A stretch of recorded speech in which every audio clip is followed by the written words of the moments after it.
That's cool. That one back there is good. Or this one. Whichever one. That one back there or this one.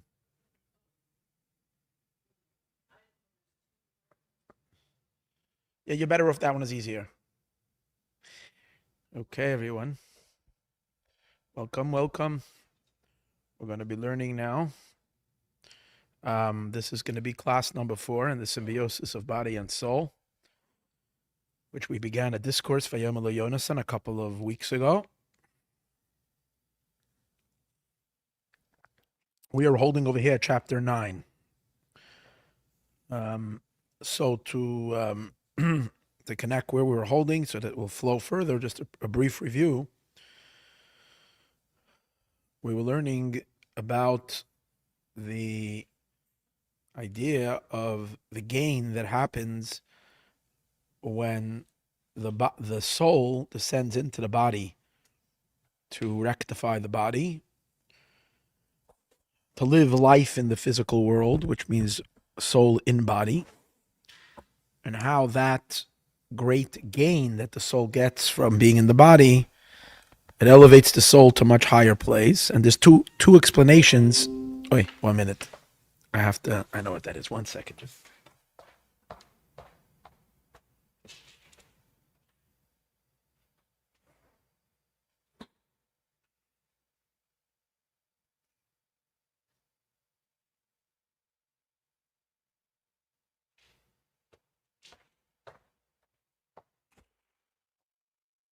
So there's 2 explanations in the body, in the gain of the soul through living life in an earthly body. And the soul gains an elevation, a tremendous elevation. From the deeper perspective, we understand that a soul that is so holy and so godly and so it's an entity. It's an entity of light. For it to come down and into a body is extremely painful. The soul comes down in a body, so we learned that there's 2 general explanations. One is that the soul is elevated because the fact that the body cannot persuade the soul and take the soul away from its attachment to God, to seduce the soul away from Hashem, from God, the fact that the soul is not able to, that the body is not able to, distract the soul, that helps realize how deeply attached the soul is to Hashem. So we learned, if you remember 2 weeks ago, we learned that when the soul is in heaven, it's considered a child of God. But it's considered a child that has, just like a child comes from the dad, from the father. However, the child has left the father and become an entity onto his own.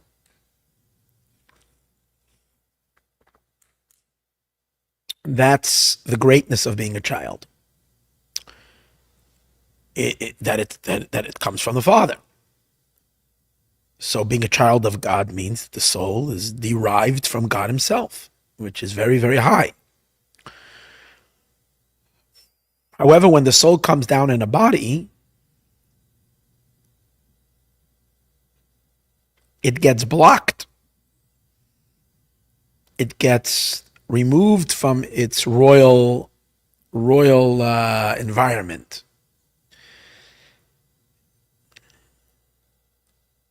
And the darkness is, and the obscurity and the darkness and the concealments are so intense that the child element of the soul, you can't, the soul itself should lose its status as a child. What does that mean? That the soul would lose feeling like a child and get pulled into whatever the body is into. In other words, the person should not have any spirituality left. Their entire being should become very materialistic. The fact that the body cannot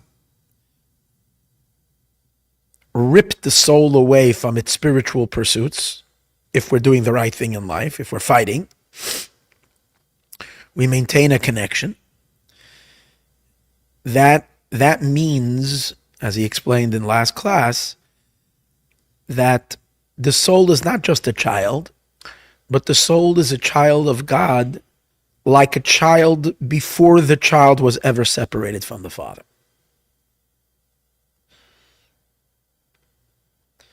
From the state of separation, where the child becomes a child to the parent, and they're two entities, it requires a certain closeness to be able to maintain that. The fact that the environment becomes so coarse and so anti-godly, and yet in this environment the soul still chooses to live a godly existence, a holy existence, a spiritual life, that is an indication that the soul is connected much deeper than what we thought the soul was connected when the soul was in heaven. And the way he put it was that when the soul is still within part of God, not separated from God, but the soul is still part of God, like a child before the child was ever born, like a person carrying their children in themselves before the child ever separated to become a child. So the souls, as they are etched in God himself, since to God. So how does that help? After all, this is such an ungodly environment. Why does the soul maintain its connection? Even down here, why is the idea that the soul is one with God prior to ever being separated help the soul when the soul is in such a non-godly state? The answer is God himself is present everywhere. There's no matter how ungodly the world is, it doesn't faze God. Because God is omnipresent. If he's omnipresent, he's everywhere. Not his light. His light is not everywhere, but he is everywhere. His light means his revelation, his projection. That's not everywhere. But he himself, God himself, is everywhere. Now, since the soul is in essence attached to God like a child, it is a child, but not a born child, a pre-born child, which the soul did not realize in heaven. In heaven, the soul knew itself as a born child. And it was okay. A born child has a good relationship with their parents. Should be, if everything is healthy. The born child has a relationship with the parents. But that's only if they live in an environment, in a home, and so on and so forth, that facilitates that relationship, that encourages the relationship, that calls for that has a setting that should support that relationship, and that's in heaven. The heaven is a place where God is very visible, and the soul being a being that is not created by God, but it's like a child. It's drawn from God with that deeper connection of a child to a parent. So the soul is very specially holy and godly and in service of God in the deepest way, like a child when he or she recognizes the greatness of the parent and feels privileged to be a child of such a great parent. That works. But when the soul goes into an environment where no one recognizes their parent, not only that, the soul itself loses touch with the parent's presence. The soul should become completely disconnected. But yet we find that the soul does not become disconnected. How is that? It takes a lot of work. The soul becomes a fighter. It has to fight. But what motivates it to fight? Because it feels connected. But why does it feel connected in such an unconnected environment? The reason it's connected is because it now comes to actualize and realize that it's not, that the soul is more than a child born from God. It's a preborn child. That means it never left God. On its own, it would be overwhelmed by the powerful torrents or currents that are trying to pull it away from holiness and godliness. It should be swamped by all the negativity and all the disconnect and all the forgetfulness. All that should happen. It doesn't happen. You know why it doesn't happen? It doesn't happen because no one can block God. And since the soul is still inside God, then the soul could be attached to God even when visibly it seems to be blocking, but it's not really. God is not chased away by the darkness of the world. So since God is present, his light is not present, but he himself is present. And that's why the soul can maintain connection, because God is everywhere. And therefore, even in the darkness, the soul doesn't sever its ties with God. Comes out that the coming down in a body, this realizes and actualizes and reveals the body that is so coarse and is so clunky and chunky and so ungodly and unholy and the fact that physical life cannot overwhelm the soul and extinguish the soul, like we say, Mayim Rabim Layuchlu Lechabes. Many waters cannot extinguish the love that exists between the soul and God. That's because the attachment is much deeper than we thought when the soul was in heaven. And therefore, what happens? After the soul leaves the body, after 120, the soul continues to live in the consciousness and in the awareness that it is not only a child, but it is a child that has never been separated from the parent. And that's the gain that it gains by coming down in the body. It's been upgraded. It's been upgraded to be from being a child of God to being completely one with God, being him. Now it always was. But that element of the soul was not noticed when the soul was in heaven. And it appears like the soul is a being born from God. Yes, holy child, a prince, a princess, but yet already entity of its own. But after hanging out in the body for whatever the time is, living in a body and maintaining a spiritual connection, now the soul unearthed or dug out or revealed or expressed and exposed a much higher depth of its bond with God. And with that newly found depth, it goes on to live forever and ever and ever. Way beyond what it enjoyed in heaven. So that was one explanation. But let's understand something according to this explanation. The body is not of quality over here. The body doesn't contribute anything. What the body does is it serves as a trigger and a block.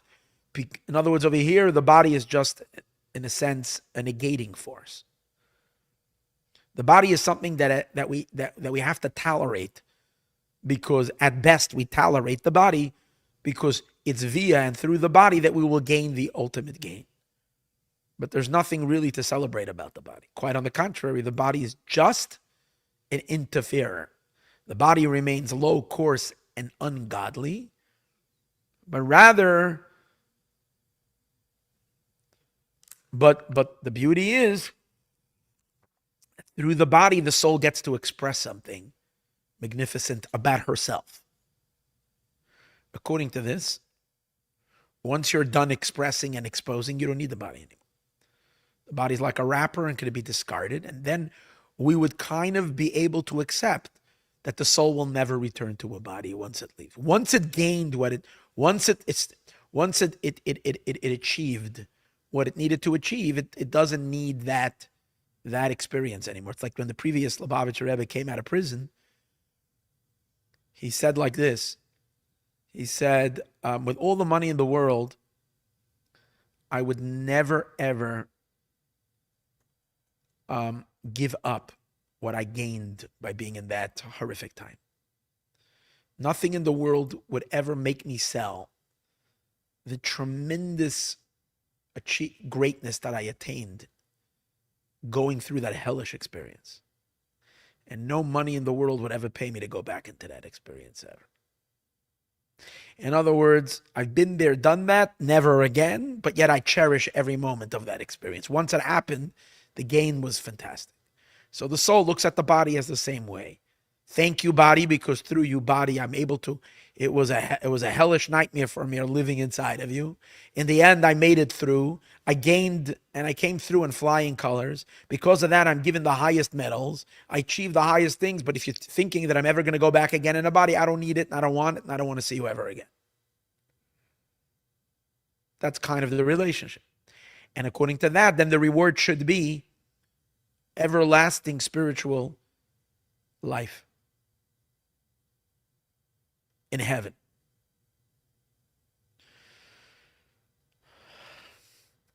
But then we learned, and then there's another nuance over here, which I'm not going to get in. We learned that there is even a deeper accomplishment, that not only does the soul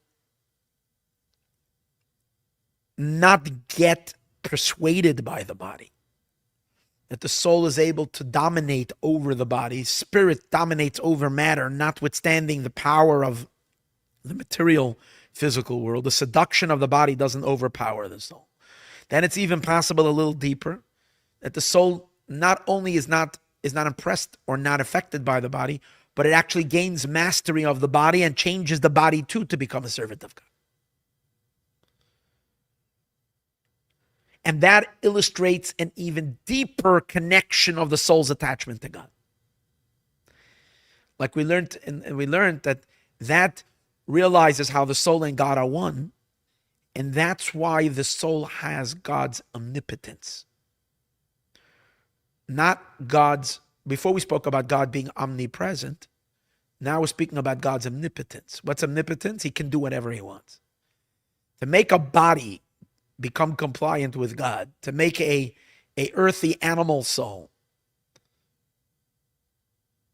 a selfish being, to elevate it to selfless service, that's an impossibility. Impossible. So how then do we do it? We do it because the soul can do the impossible. How can the soul do the impossible? The answer is because God can do the impossible. Yeah, but the soul is not God. The soul is God. Because the soul is like a child who was never born yet. And therefore, the child, while the child is in the parent, is the parent. You're not running around in your life with your 15 children that you're going to have running around in your head. They are you. When before your children are born, they are you. They're not like inside of you. They are you. It's not like they're not there. They are there, but they are you. So if the soul is really a child of God before and never really separated, and even after it becomes separated, it never really separates. It's still inside God because God is everywhere. So you can't leave him. You're really inside of him. So it's only an appearance. In heaven, it's an appearance, as if the soul was born and a beautiful, magnificent soul. But that's an appearance on a much deeper level. It's still inside and still one with God. But when is that realized and actualized? On the deepest way, when the soul comes into a body. And not only is the soul not impressed by the body, but the soul flips the body, which is impossible. For it to do that, it needs to have God's muscles. A creation's muscles cannot do that. You need to be Superman. And God is Superman.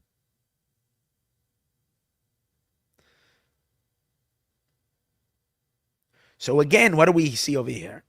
The soul coming down in the body is able via the body, through the body, precisely because of the crassness of the body and the lowliness of the body.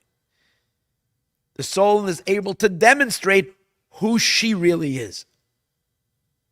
But even according to this second explanation, where it's not despite the body, but the soul transformed the body, it's still not about the body, it's about the soul. It's via the body the soul was able to show her strength. So and therefore, once it was accomplished, as we said earlier, the body is not needed anymore. And the soul can go on and forever experience its ultimate oneness with God, which it gained by being in a body. Both these explanations are part of the first explanation. And that is coming down to the body helps the soul actualize herself. But then there is something much deeper, which we learned in last class. When I say last class, I mean 2 weeks ago on Thursday night. Part number 3 from the Symbiosis of Body and Soul. What we learned then was that there's something deeper over here. That really the body has something that the soul doesn't have. And that's a much greater gain that the soul gains from the body. And this is not to actualize and to reveal the greatness of the soul, but to help the soul be elevated to a source that the soul is not even sourced in. What does that mean? We spoke so much that the soul is a child of God. And what a child means it's part of your essence, part of who you are. But by God, you can't say by God that his essence is that he's a father. Because God himself is beyond all definition. So even the notion that there is child-father, parent-child relationship is giving God already some kind of an image. And God is beyond all images. So yes, God emanates his light. And when he emanates his light, he formulates his light in the image of a man. And once he emanates himself to be an image of a man, then there is the idea that a man, a human being, has a relationship with that which he makes, that which he produces, things that he does or makes. A craftsman has a relationship with the beautiful craftsmanship that he produces. But we say that no matter how great that crafts, those things are, no matter how much they mean to a person, it's not like your child. Your child is like, just as we spoke earlier, it's an extension of yourself. But the very notion,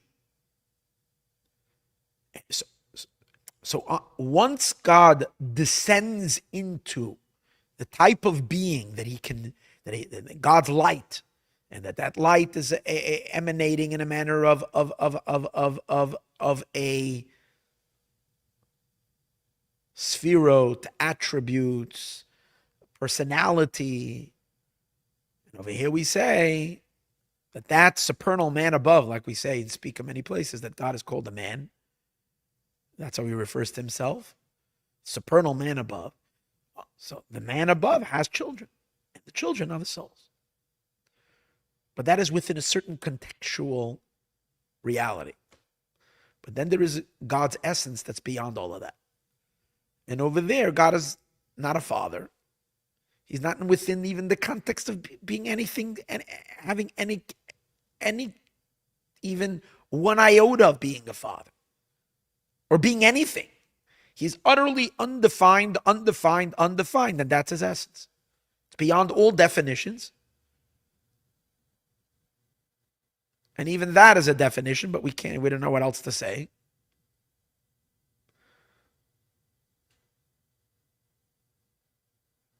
We know he is, and even is a definition, which we know that he's not is. And even that is somehow already some kind of a limitation. So we can't say anything. We just know he's not. He's not what we think he is. And not, we just don't know. Fine. But we know there is. Again, I don't have another word, so we say there is. So on that place, does the soul have a connection?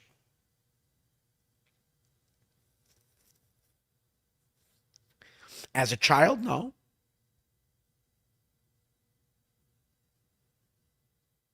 But do we have a relationship with God on that level? The answer is yes.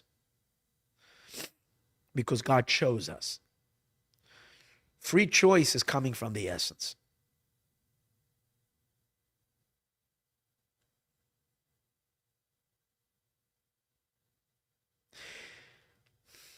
Now, the real meaning of free choice is when you're choosing something just because you're choosing, without any other influence other than the fact that you're choosing. If you are choosing something because there is something other influencing other than you, then it's not really free. It's not free. So if I would, for example, was when I give someone 2 oranges and I say, you can choose one of these oranges, and then I grab the person's hand and I push his hand to this one, everybody will say it's not a free choice. You pushed my hand. You made me take this one. Like by Moshe, it says the angel came and made him take the coal. He wanted to take the gold, and he took the coal and he burnt his mouth with that. Discussed it a few weeks ago. It wasn't free choice. Because something moved his hand. We all understand that. So now let's substitute the hand with a conviction of the mind. I'm choosing something because my mind tells me this is as much greater value. And is that really free? Am I choosing just freely? I'm not choosing freely. There is something forcing my hand to pick this because this is gold and this is plastic. Can I take the plastic? I cannot take the plastic because my mind is not. And I'm talking about in a case where it's not like I'm in a situation where I am, I have billions of dollars and it makes no difference to me a piece of gold or a piece of plastic because I have enough to buy enough gold in the whole world. Talking about that, but a person who's struggling, and here they have a choice to get a block of gold or a block of plastic. And they get to take it home, and they're theirs. There's no choice over here. You're not free. Because your mind is overwhelming me, forcing your hand to choose this one.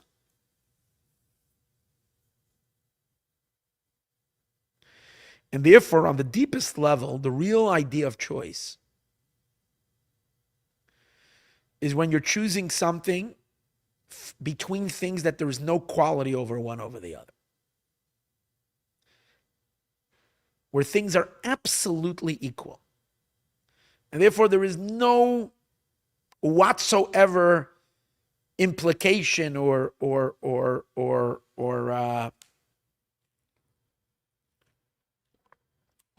force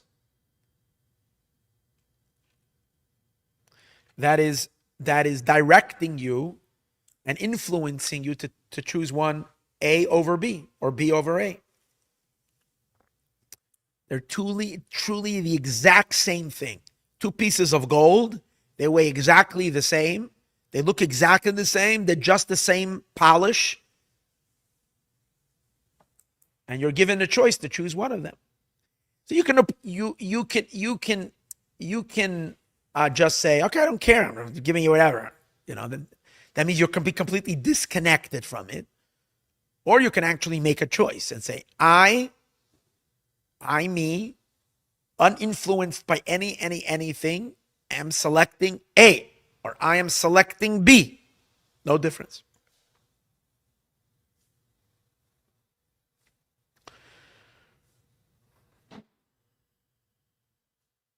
But when a person chooses from free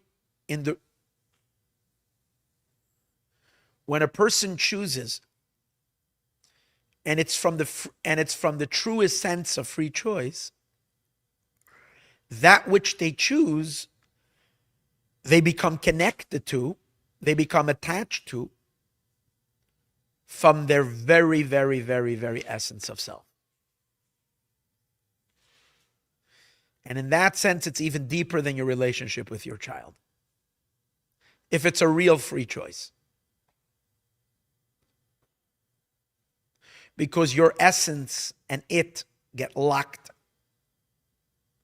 The choice did not come from your mind. The choice did not come from your emotion. The choice didn't come even from your will. Your choice came from the very I, from the very self, the very substance, and the very, very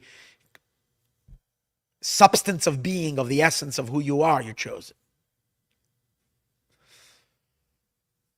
And God made a choice. God creates a world. He creates humans, and he chooses the Jewish people. Not the Jewish soul.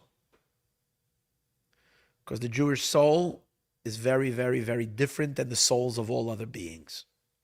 So it's the Jewish soul is like, has a certain quality that God, that it's like, because it's a child versus the rest of the creation, including angels and all spirits. The idea of a child is reserved to the Jewish soul. So you can't choose your child over the neighbor. Both kids, you come in to pick up your kids in school. School's over the first day. You brought your kid to school. It's the first day you're coming back with a bunch of kids. And you're coming to take one kid home from kindergarten. Well, there's a bunch of kids, 20. Why take this one? Heck, this is my child. So this child, it's not a free choice. You're not choosing freely. You're quite on the contrary. You're absolutely chained to the child. You cannot. And even if you think you're going to be, if you're a healthy human being, I'm not talking about if you're absolute, lunatic. But even if you'll decide to overpower everything and say, you know what, I'm free. I don't want to be imposed by anything. Let me just grab one, whichever child over here. A few hours later, you're going to try to figure out who took your child and go and make sure that you get the exchange. You want your child back because this is your child. Yeah, you can't because this is your child. Or in the nursery, when you're taking your baby home after your childbirth, you can say, give me the prettiest one. It doesn't work that way. You take yours because it's yours. So in that sense, God could not choose Israel over the rest of the nations because we are his on a very deep level. So he couldn't choose us. Couldn't choose us. But what he did choose, when it says he chose us, is the bodies. The Jewish body is very forget about, let's think of just bodies without souls. Just pure bodies. Bodies are the same, made up of the same matter, made up of the same substance. And of course, all the rest is all what we call the fact, once the Jew is Jewish and he has mitzvahs, and therefore the body looks different because of the mitzvot. But that's all what we call makeup. What is it called? That's all dressing it up. The essence of the body is just plain flesh and blood. What I'm saying is that the Jewish soul is made up of a different substance than the spirits of the rest of the world. It's made up of, and therefore, it is desire. God is in a relationship with it. But when it comes to bodies, he's not. So in the body, God chose. And what did we say earlier? When you choose something, the choice is from your essence. When it's an equal choice. And God said, I'm choosing this body. What did he choose it for? He chose it to insert a Jewish soul into it and to derive enjoyment when that body puts on the tefillin. And to derive enjoyment when that body gives tzedakah. And to derive enjoyment and pleasure when that body does any other mitzvah. And that was a free choice. There is nothing about our bodies that made him choose it. Of course, there's nothing to a body. Nothing. Even the fact that God chose any body, the physical has nothing to it. The physical has no qualities to make it, actually it's the most non-qualified entity. Spirit is far more special than physicality. Physicality is the ultimate loser. It has absolutely no qualities, because every quality that there is in the physical comes from the spiritual. The only quality that physicality has is its coarseness and its crassness, which is not a quality. If there's something beautiful, that very beauty, if you remove it from the physical and you allow it to be in the spirit, is so much more beautiful than when it's in the physical. Every quality that we know in the world that makes physical things beautiful are really spiritual qualities imprinted into physical things. The physicality of the physical is meaningless. So the fact that even God chose a physical world that he wants to have is for no reason other than the fact that he chose it. And therefore its significance is not in it. Its significance is in the fact that he chose it. And therefore it's not limited to us. Anything that you are impressed by because of it, then your impression of it and your impressiveness of it is to the degree that it is impressive. It has a limit to it. But if the value of something is the fact that you made it important, then it's as valuable as you are. And if it's God that made something important, and its value is only the fact that God desired it, other than that, it has no value at all, then the value of it is as infinite as God is. There's nothing to limit it, because its value is not it, its value is God. So how precious is the finite physical world? God chose it. And within the physical world, what was the choice that God picked? He picked those bodies that will do his mitzvahs. For no reason at all. He could have just as picked the neighbor's body. Picked these bodies. And therefore he himself, his essence, is bound up with the Jewish body. Now the soul doesn't have that quality of choice, because the soul is impressive. So in a sense, the soul is attaching itself and bound up with God to a projection of God, not to the essence of God. But the body is connected to God, to the essence of God. So strange. Now the soul comes down in the body to gain what the body has. When the soul does the mitzvah with the body, the choice that God made in the body rubs off, so to speak, onto the soul. So the soul now starts getting a relationship to the essence of God, because it is facilitating the body's bond with God through the soul. So now the soul also, so this elevation is way beyond all the elevations we spoke about earlier. Because this takes the soul into the very essence of God himself.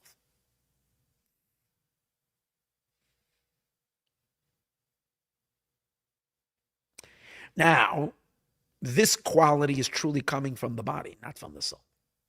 It's not like we say, you use the body and now the soul. No, this is really the real choice of God has been in the physical body. So here the soul has to remain attached to this body forever to be connected to that quality, to the essence. For that reason, all the reward of the future has to be soul and body together, and that's the deep secret of Judaism. That's the deep secret of resurrection. And that's the deep secret why the soul will forever, ever, ever be bound up with the body. Because the body's got essence.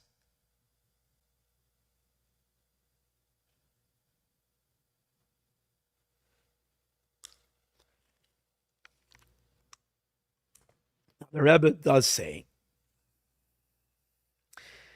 how could the soul attach itself to this essential connection? If the soul doesn't have it, then how does it get it? Just because it hangs out with the body? you'll say it becomes one with the body. It enlivens the body, becomes one with the body. But it seems like it's not just the fact that God is bound up with the body. And because the soul is hanging out in the body, it's kind of it's enjoying the relation. It's like what is it? Would be like what is it when you have on planes? You have some people have status on a flight, so they get to board first, and so you'll say it's like a companion. It's like husband and wife. So like if the husband has status on for this, he can choose a seat not just for himself but also on his wife. He can board earlier, not just himself. He can bring his companion along. So we would then say that the body is the one that's got status with God himself. But the soul, because it's in the company of the body and it's hanging out with the body and so on and so forth, so it's going along for the ride. But then it's not really ever really achieving that status. It's just gaining from it, but it's not really achieving this. We're talking over here that the soul really gains a bond with the essence. How does it gain a bond with the essence? If it doesn't have it doesn't have it at all. The body has it.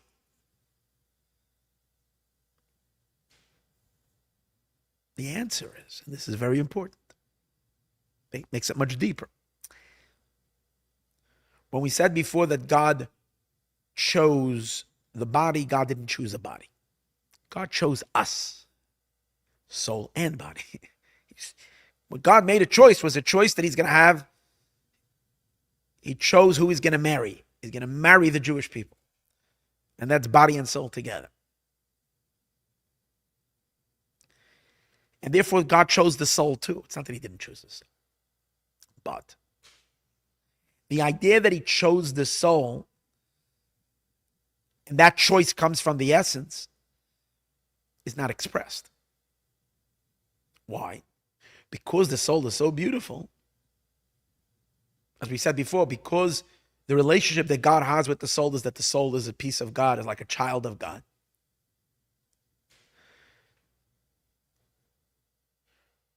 So when you see God choosing the soul, you don't notice that it's the choice. You don't notice that it's a choice because it's covered up by a reason.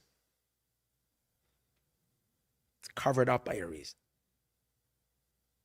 Like we discussed in last class,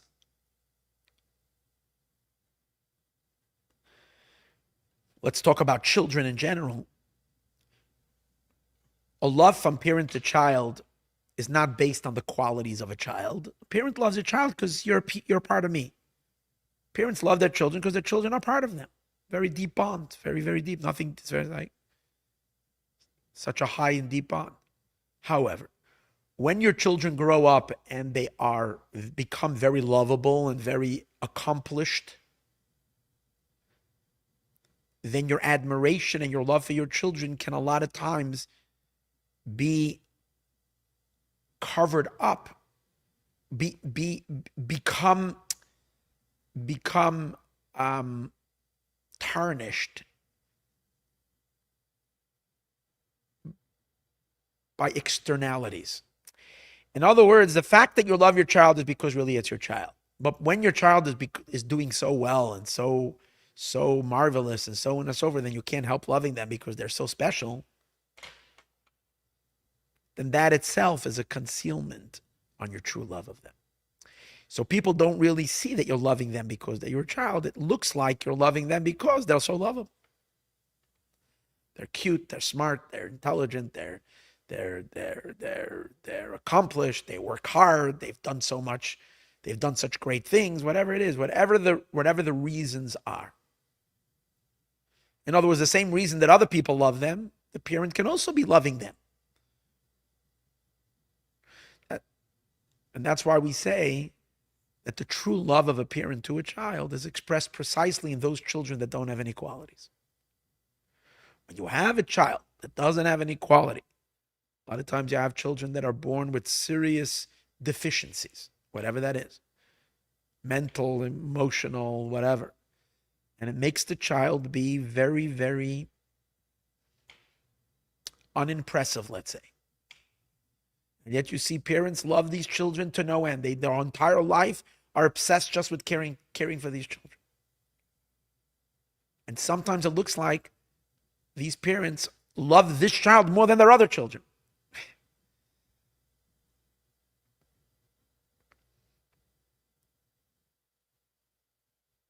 Now, they're really, as a parent, you love all your children because your children are you. And that's true about all your children. But this deeper bonds, but the other children, the reasons to love them cover up on the deeper love. So even to the parent, they don't see that they love their child because it's their child. They love their child because the child is a doctor, and the child is a lawyer, and the child is a CEO, and the child became a big rabbi, and the child became a big whatever. All these reasons to love your children for reasons, the reasons cover up on the essence. But when you have a situation where there is nothing to cover, because there's no reason to love, then you have no other choice but to love because of your essence. And then the deeper love is revealed. So the same as when God chose the Jewish people. The love to the soul, there's good reason to love the soul. What's the reason? The reason is because you're a child. Now we're learning now deeper that even a child has a reason. It's not an intellectual reason, it's an essential reason, but it's still a reason. The love to the body, the fact that God chooses the body, that has no reason.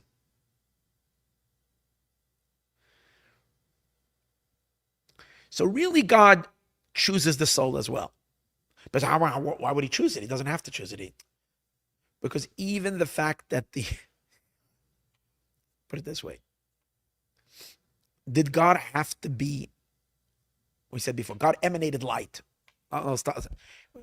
God makes himself into a man.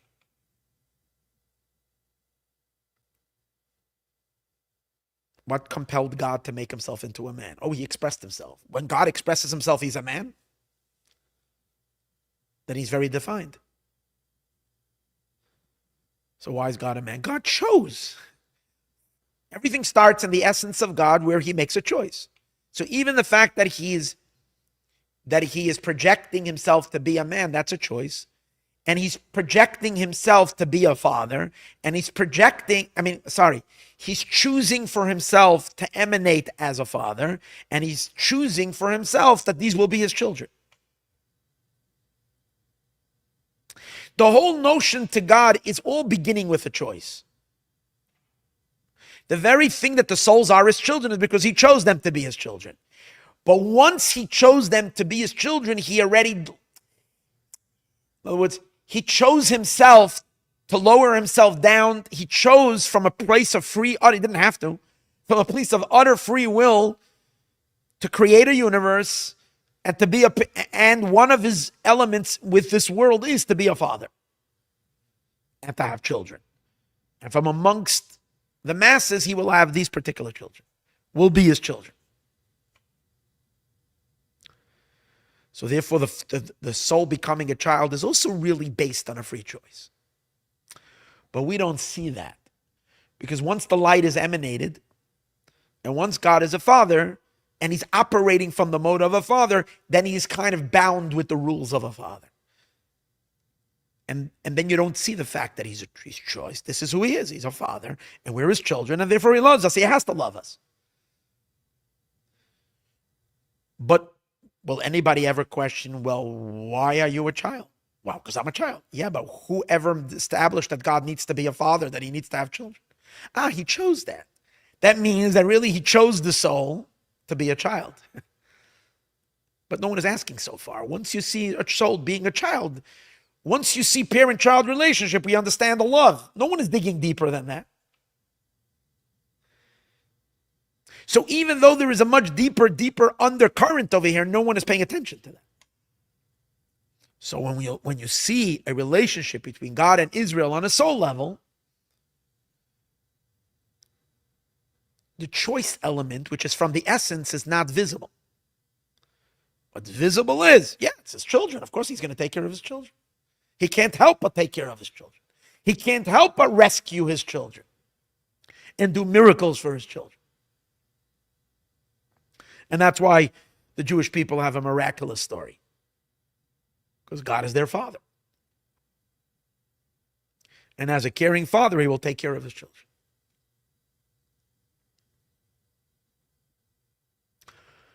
But there is a much deeper truth over here. That really, in essence, this itself is because he chose. So the soul really, really, really, even before it came down, is connected to the essence of God because God chose it to be a soul, to be a child. However,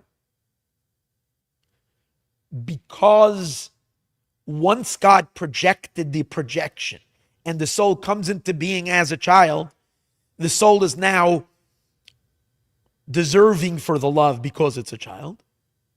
So the element of the choice is not visible. Just like we said before, that when children are lovable, you don't see, because they have qualities, you don't see the essential bond between the father and the child. When do you see it? By children who don't have any qualities. And there's no reason why this parent is crazy about this child other than the fact that it's their child. It's my child. So we raise that a notch higher. Even the child element to God is considered a reason. And underlying it really is the essence of choice. That God chose the soul. He chose the soul and the body. But so what would be the difference? The soul is like the child who's a valedictorian, and the body is like the child who has no quality. And where do we see? And so therefore, who ends up getting the deeper love of the child, of the parent? The child that has no quality. Because over there, the depth of the connection is not obscured by externalities. A child with qualities, the external relationship covers on the essential relationship. So the same is, and so now we'll understand much better. The soul, in essence, is also God's choice. But until the soul doesn't come down in a body, it's not visible. When the soul comes down in a body, and God loves them both together, soul and body. And you got to wonder, why do you need this chunk of meat hanging out of here? You have a beautiful, pristine soul. Say, God loves the body. Why does he love the body? There's no reason. No reason. He chose it. Then you realize that applies to the soul as well. So that through the body, the choice that God makes in the soul also is now realized. So it's not like the soul is now just going along on a companion ticket. That's what I'm leading this to. It's not just, okay, the soul also has status. But they need the body to reveal their status. But they will always need the body. They'll always have to be a companion. Not like the earlier qualities that we spoke, where you can discard the body, because the body is just a instrument to bring out the qualities of the soul. Here, what we're really interested is the ultimate quality. The ultimate quality is not to have any quality other than the fact that God chose you. And that the body has more than the soul. So for that, the soul and body need to be forever bound up. And through the body, the soul gets recognition on levels that it never had. Or I'm not going to say it never had, but we're never able to be revealed as long as the soul is a prince and princess. It could never be revealed. But when the soul goes down in a body and becomes part of physical life, and then we start and God cherishes this physical human being, then you realize it's got to be more than the soul. There's something deeper over there. So the body's greatness, which is exactly that it has no greatness, but precisely because it has no greatness, what we said earlier, when you love something because of its qualities, then the love is measured by the quality. But if you love something without any quality, then the love is just about you, so it's not measured. It's without in it. So God's attachment to the body, precisely because the body is a nothing, but yet he chose it. And because he's free, he can choose a nothing. Who's going to tell him what to choose? And when you say he chooses, means he really bonds up with it. It means it becomes to him everything. How much is everything? As much as he is he. So he's crazy about us for no reason at all. Because he decided to be crazy about us.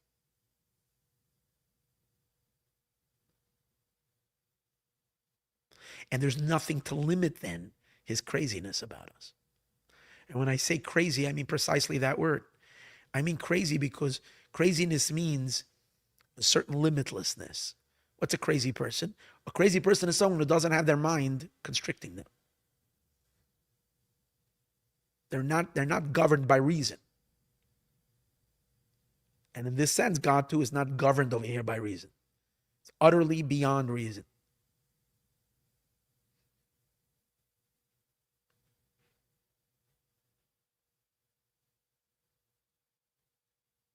So where's the party happening? Right near, right here, right now in our bodies.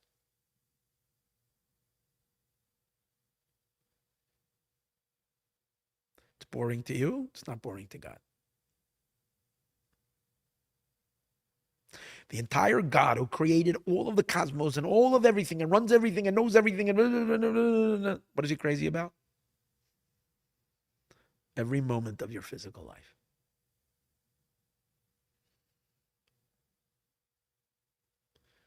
Which shade of beige your shoes are.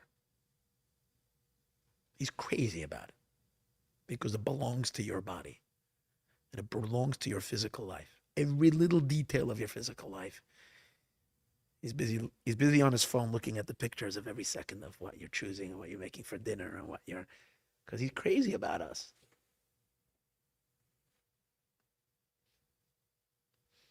Not your spirit and not the body, the soul in the body. And when the soul goes into the body, he becomes so much more crazy about it because he chooses that body.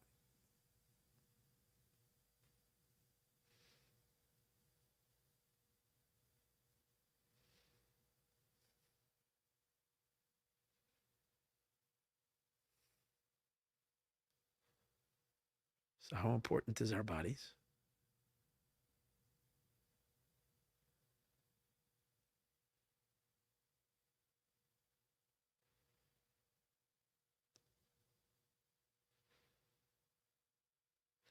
Think about forever going back forever.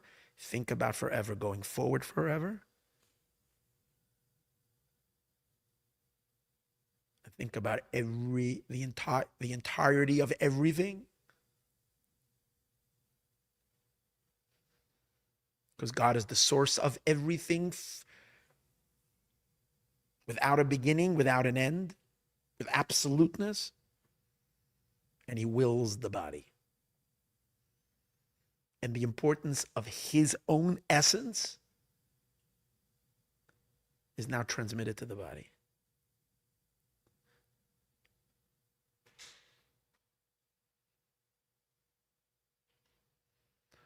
So how important is every little thing we do with our body? But it doesn't mean, oh, he's crazy about our body. Do with your body whatever you want. He gives very meticulous instruction of how he wants that body to behave and to live and to be expressive and unified with him. He chose the body to do his will.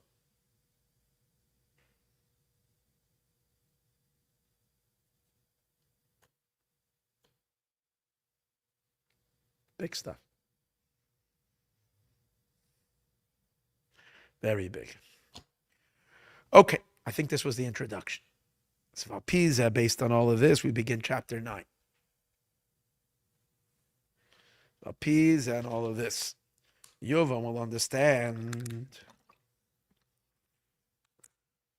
Mashan is bar la'el, this that we explained earlier by Maimer de Ramasel Kemitzeis Choda Acher Shel Pesach. Explained in the earlier discourse. We didn't learn this discourse, Kemitzeis. We're going to learn it. When are we going to learn it? Soon, because we're now learning, we're studying, we're holding in the year Tafshin Chaf in the daily. This is Tafshin Chaf Ches, so we still have 8 discourses, probably in about a year and a half. Long after Mashiach will be here, we'll be learning a 5-minute Maimer. We'll be there. Bezrat Hashem. So in that discourse it says, this that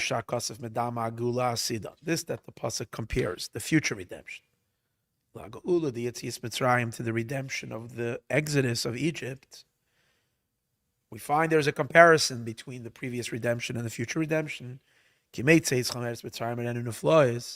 the days you went out of Egypt, I will show you wonders. That's a verse in Micha. So we say that the past redemption and future redemption are connected. Is regarding every part of the exodus from Egypt, regarding everything by the exodus. Including also the idea of Rechush Gadol Shahaya B'Tzias Mitzrayim. The great Rechush, the great wealth that was Yetzias Mitzrayim. That means, just like when the Jewish people went out of Egypt, they went out with great wealth. In the up and coming redemption, there's going to be tremendous wealth at the time of the redemption. So what does this have to do over here? Let's see. It's going to get very special. Now,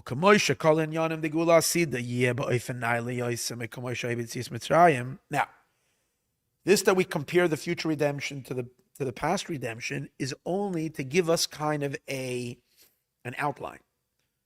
That it's going to be similar. So whatever essential components of the previous redemption are also going to be in the future redemption. Like we learned, when we went out of Egypt, we split a water. In the future redemption, there will be a splitting of the water. When we went out of Egypt, there were a great godly revelation. In future redemption could be a godly revelation. Just like we went out of Egypt, we went out and we received the Torah. When we'll go out now in this redemption, we're also going to receive a much higher revelation of Torah. So we have all these comparisons. However, we know that when we compare the two, is that like everything we had in the earlier redemption is considered like child's play and compared to what it's going to be. In other words, everything that's going to be in the future redemption matches what was then, but what was in the past is considered micro, and what's going to be in the future is the macro. It's going to be much bigger. Everything is going to be way greater than it was. The Torah we're going to learn in the day of Mashiach was much greater than the Torah we heard at Sinai. I learned that the splitting of the water that would an experience that we had in the days of Mashiach is going to be a much greater revelation than when we had that. Everything is going to be exponentially greater. So included in all of that, so he says, will be much higher. That wasn't the days of Mitzrayim. It says, as you went out of Egypt, I will show him wonders. That the wonders that are going to be in the up and coming redemption, are going to be wonders. It's going to be wonders even compared to the wonders that were when we went out of Egypt. It means that if you have people who witnessed the going out of Egypt, if they are to be alive now, you would think that when it's like people who witness like incredible things, and they'll see and say, "Oh, we've been there, done that already." No, even they are going to be wowed. They're going to be blown away. They're going to say, "Whatever we saw then is nothing like this." That's the meaning. Like when you went out of Egypt, even to those who went out of Egypt, I will blow them away with the wonders of the future. It's going to be so much greater. So that's regarding everything. Also regarding the great wealth. That on the one hand, from the fact that we had great wealth when we went out of Egypt, we know we're going to have great wealth when we go in this redemption. But the nature of that wealth is not just going to be compared.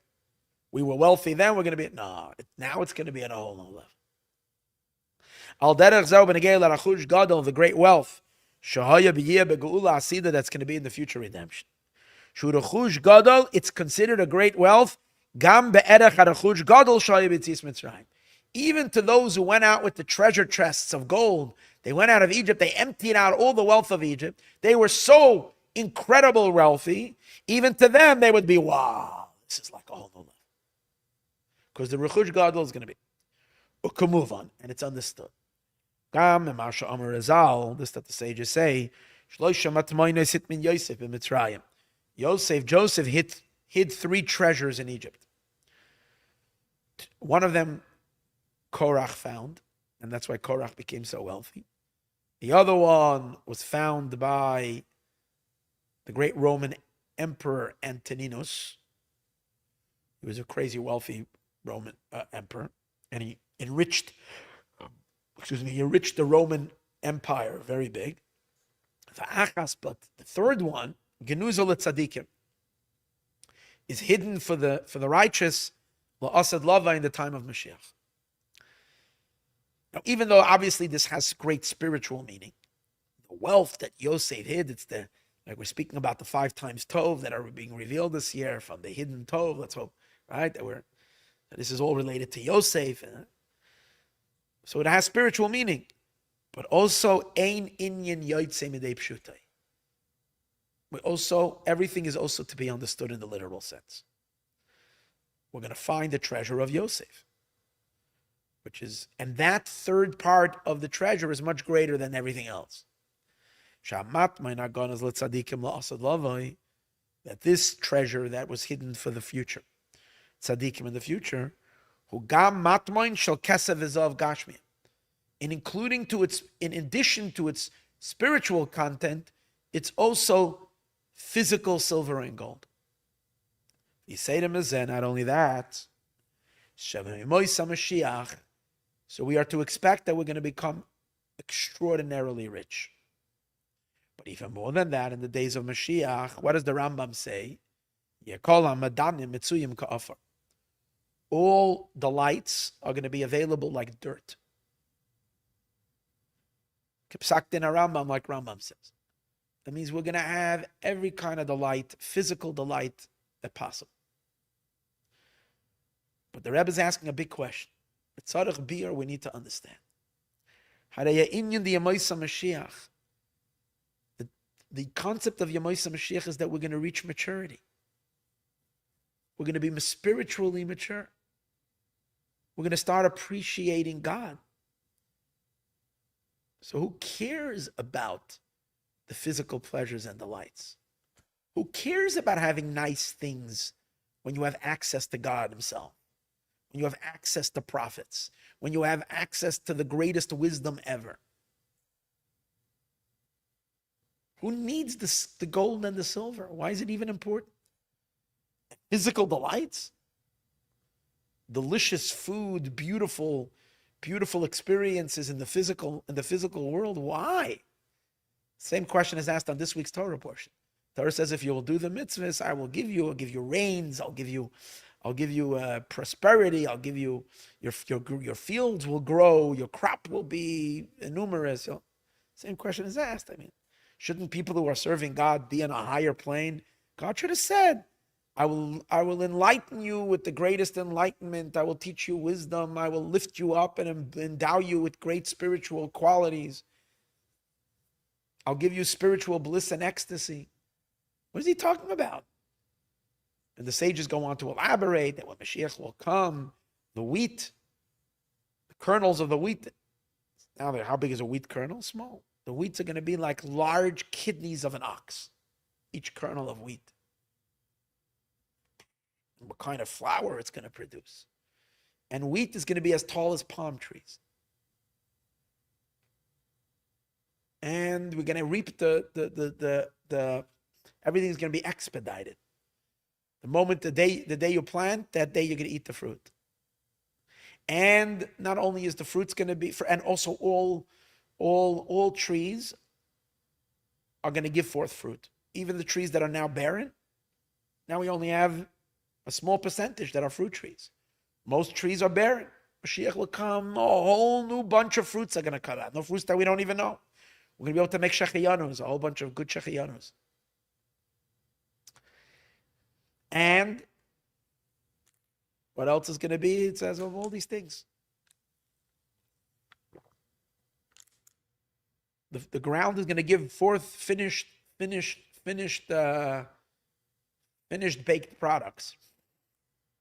Not going to need to go through the whole product, whatever that means, rolls or pastries. But in a world when we finally have matured and our evil inclination leaves us, who's going to care about this? So why is this?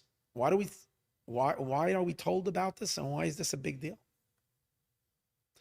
You might say, so in order that we should be able to get excited about Mashiach, and if you tell people only it's going to be spiritual things, then people might not care about it because they're not yet mature to understand it. So, but for those that are a little more sophisticated and did learn and did understand, they shouldn't really talk about this. You could argue that argument, but the Rebbe doesn't like that. He says, no.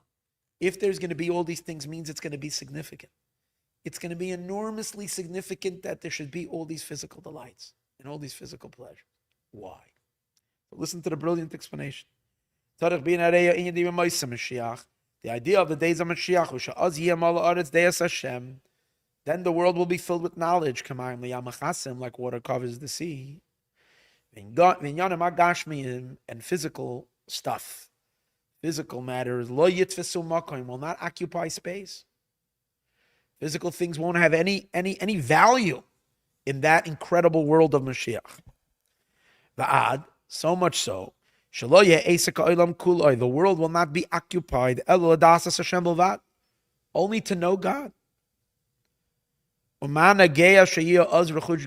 is it important that there should be great wealth? Who cares about that great wealth? So we can say the explanation is this, that the body naturally enjoys physical things, madanim, delights. Yeah. This, that the body, who enjoys it? The soul doesn't care for these things. But the body, you can say, okay, you can mentor your body not to care so much about it. Tzaddikim mentored their body not to care about it. But that means that's not natural. It is natural to the body to enjoy a physical pleasure. It's natural. It's natural to the body to enjoy good food. It's natural to the body to enjoy other physical delights and nice things. Physical comforts, luxury. It's natural to the body to like it. No one has to go to school to learn how to enjoy physical things. It happens naturally to all of us. Quite on the contrary, you need to have mentoring and teaching if you want to go beyond that and learn how to love more spiritual things. But physical, it's natural. Oh, so we might argue that the body enjoys physical things is completely due to the crassness of the body, the lowliness of the body, which on the simple level, until this mimer, yeah. Until this discourse, yeah. This that the physical loves, physical pleasures and delights, because the body's coarse. It's coarse and lowly, and it doesn't have sophistication, so it can't love higher things, it loves lowly things. But he says, no, there's a deeper reason. These physical things have a connection to the body. What did we say earlier? Ultimately, the body is something that becomes, when God creates the world, he creates the world with content, right? So, and then he diminishes that content. He diminishes, until he comes to the most diminished thing, and that's called matter. So there's no content there. It's like all you have is almost substance without content. Pure matter is nothing. So God brings it all down to nothing, and then he chooses that piece of nothing, and he makes it his everything. So the body now does have a very, very important role to play. And God can express his essence in that body precisely because the body's nothingness, but because he chooses it. He makes a choice within that nothingness. He chooses which nothing he likes and makes a big deal about it. But as we spoke earlier, the value that now gets transmitted to the body is the value of God himself. He chooses to have a home in this world. Now the body is now the most important thing. We said earlier, even the soul that is so lofty and so high, it's higher than all angels, it's higher, becomes obsessed with the body. Needs to come down to a body and wishes it could cleave to the body and stay with the body and attach itself to the body, because the body is the ultimate key to God himself.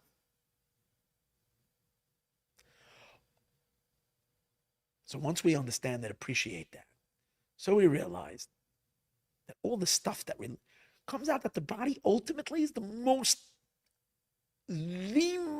important thing in the entire universe, in the entire existence. It's the apple of the eye, ultimately.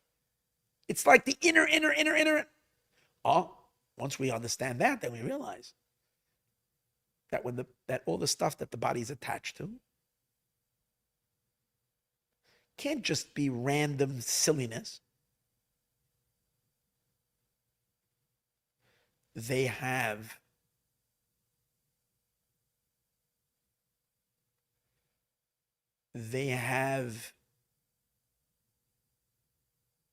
a relationship with the body to the ultimate. In other words, they have a relationship to the body. Let me put it this way. A body now, once we've learned what we learned about the body, so we have two sides to the body, this side and this side. Okay? One side of the body is its crassness, its lowliness. And if the body chooses if we choose to live physical life, not engaging with God's desire in the physical, meaning no mitzvahs, then there's nothing as garbage and useless as the material physical world. It's the most meaningless of existence. And the moment the soul pops out of the body, it can't believe how stupid it was, that it lost itself in this material existence that is absolutely has no value. It's 0, 0, 0 of significance. There's nothing left of it. There's nothing meaningful over there. It's absolute empty, nothing shell of existence. The soul is embarrassed that it even paid attention to this body at all. This is as long as we live the body devoid of God's interest in the body. Because the body is the most meaningless entity. The body is the biggest nothing. But the moment you live the life in the body, expressing God's desire, then the body is infinitely more precious than the soul and infinitely more precious than all of existence, because everything is in the body. Because it's in that physical body where God is. Now the question is, the physical things that the body connects to while we're in the physical, to live physical life, it's not just a body. A body needs food, a body needs cosmetics, a body needs to wash itself, to this.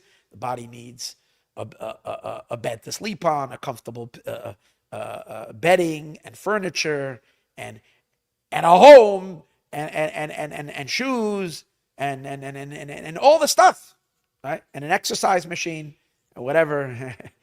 A body needs all the stuff that come along with a body. Are they just body stuff in body A, or they also belong to body B? Body A, we spoke, is the body when the body's meaningless. When all the body is just the waste, the last creation after God extracted all true content, and he placed it in the higher worlds and left this world with nothing. So all these stuff, are they part of the distracting world of the body, part of the unholiness of the body? Or all these stuff are also part of body B, which is a body that God has chosen. And therefore, God has given this body the significance of God himself, the infinity and boundlessness of his essence, in as much as the body is being a dwelling place for God, being expressing God's desire in doing mitzvot. But how about all the stuff that come along with the body? Not everything is a mitzvah. You have to eat. It's not a mitzvah to eat. It's a mitzvah. Is that food connected to the body only in the lowliness of the body, or is the food connected to the body because of the true content of the body? So the Rebbe says all the physical items that the body is connected to and finds comfort in, and it soothes the body, and this and that, they are related, and they are related to the higher content of the body as well. And therefore, this infinity, this essence, this essential quality of the body extends to them as well. And therefore, when the soul will, in the days of Mashiach,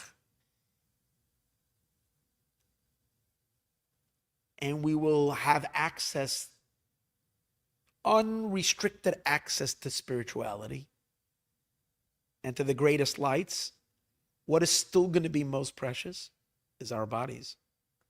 And along with the preciousness and value of our bodies, it's going to be an enormously precious, all the stuff that the body finds comfort in and enjoyment in.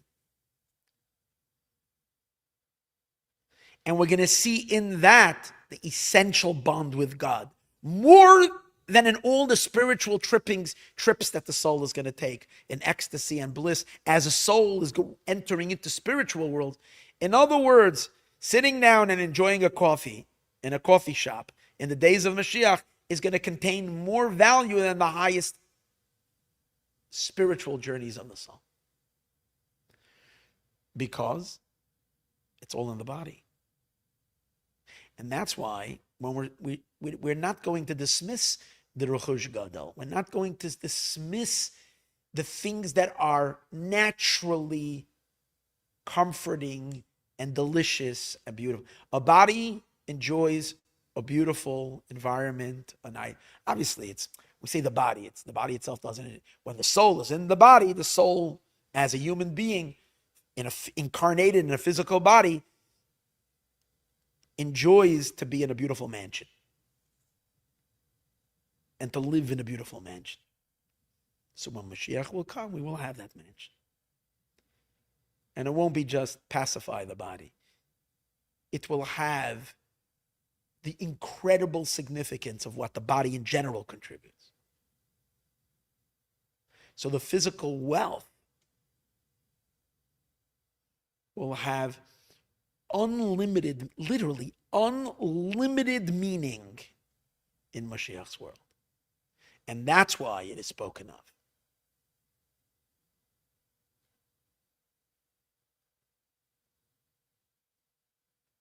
One thing we see, our body has a relationship with all these stuff. And it's, for some reason, it soothes the body, it comforts the body. And it's part of physical life. Once we redefined the physical body as after we finished for hundreds of generations, after we finished degrading the body and saying Lashon Hara about it and saying how terrible it is and so on and so forth, comes Chasidus, which is the light of Mashiach, and re-examines the body and says, you're totally missing it all. The body is not the bad guy over here. The truth is that God desired the physical more than he desired the spiritual. And the body is infinitely more precious, and the essence of God is more expressed in the body. The Chassidus comes and turns everything over. When Chassidus comes and turns everything over, it also turns over the relationship of the body to all these things, and therefore says that these things are significant for the body to have, and therefore they too, it rolls over the Bechiras Ha'atzmos, the choice of the essence of God in the body is not just it's contained not just in the body, but the body and its entire mishpucha. What's the mishpucha of the body? All the stuff that belong to create the wholesome experience of a physical body in this world, which we all understand that a body is more comfortable when there is wealth than when there is poverty. Obviously, while we still have evil inclination now, all these things, indulgence in the physical things is so that could be corruptible.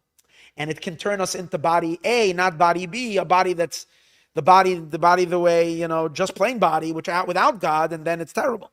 But in Mashiach's world, once we don't have evil inclination, will we become spiritual beings? No, we will remain physical. We have to remain physical because precisely in our physicality is where the essence is.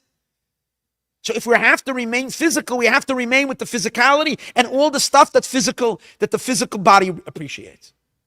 But we have to have them with enormous abundance.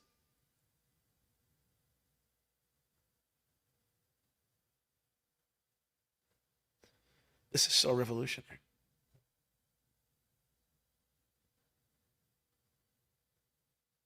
So everything you have in your home that makes your home beautiful and nice, cherish it. From a godly perspective, not just from, I'm just a materialistic person, so I enjoy these things.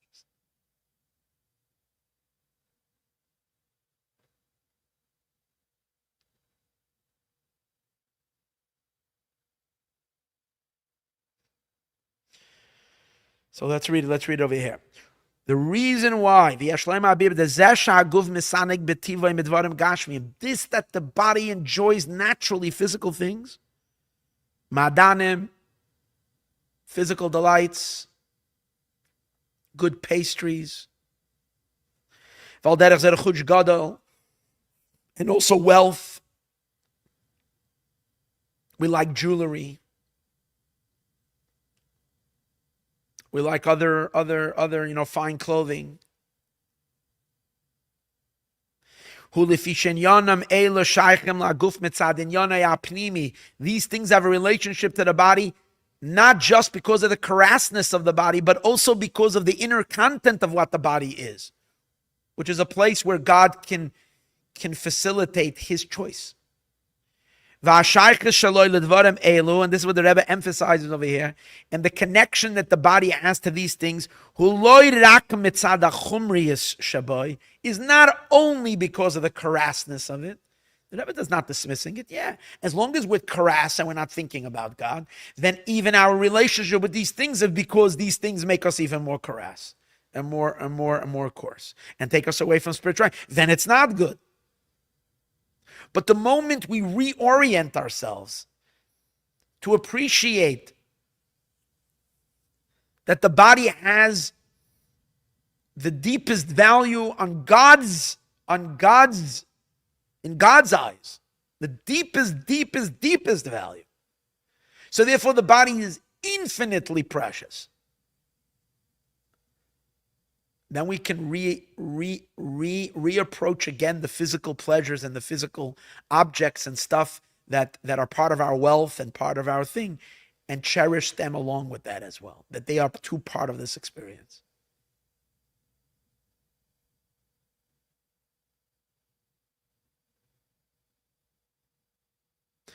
I'm going to put it in very, very, very, very wild words.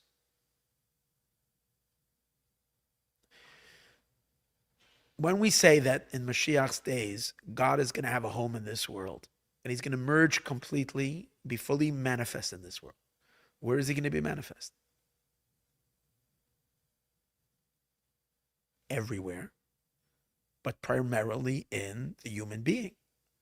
And in the human being, in where? Primarily in the Jewish people. I'm saying it's in the rest of the world, but primarily in the Jewish people. And in the Jewish people, what does that mean? In each and every one of us, God himself is now manifesting. And we have now merged with him completely. So it's almost as God now entering in and living physically in this world, inside each and every one of us. So if God is living in this world, should he not have the most beautiful palace? Should he not have luxury beyond luxury? Would it be anything? It's materialistic. If God moved into this world, what would it should be like? What should his life be like? It should be extraordinarily beautiful. Does that mean that the content is the physical? No, it's God. But how beautiful should his dining room table be? How beautiful should the landscaping be? How magnificent, how delicious should the food be? If God is eating, should it be mediocre food or should it be? Well, guess what? That's you.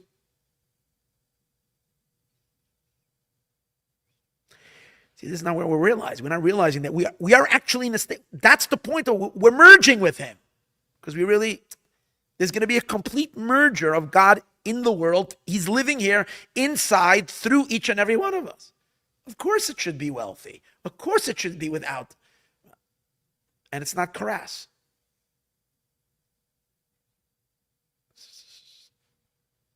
And that's what we're told it's going to be.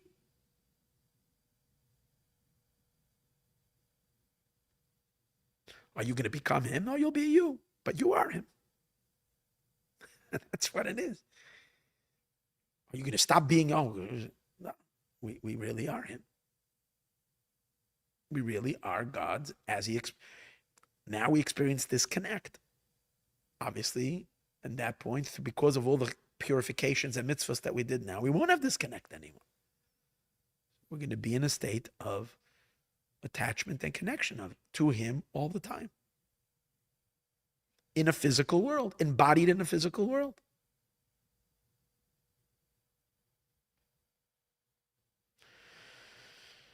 Mainly it's because of the relationship that these things have to us because of a very deep internal essential state. And therefore, so what's going to happen? Just like we learned earlier, that through the body, now he's saying, as much as I think I understand what he's saying, he's always much deeper. As much as we learned earlier that the soul ultimately gains enormous greatness from the body, we said that the soul is only related, at least visibly, to God once God is a father, not to the essence of God, to the light of God. But the body is connected to the God's essence. And when the soul comes down in the body, the soul gains tremendous because the soul too gains a connection to the essence. And that increases the experience of the soul exponentially. In the same exact way, it's also going to be that the more wealth and physicality will increase in the days of Mashiach, the more the spiritual experiences will increase. It's not only that along with the spiritual experience, we shouldn't dismiss the physical. The physical, no. The more rich the physical life will become, the more special and comfortable and beautiful and enhanced the physical experience will become. That itself will enrich in consciousness of God and spiritual experiences of the divine to levels that more and more and more. From the physical will come the spiritual. Following the notion that we learned earlier, that in the days of Mashiach, we spoke about it not in this class, but 2 weeks ago, the body will nurture the soul. So we know today's days it's not that way.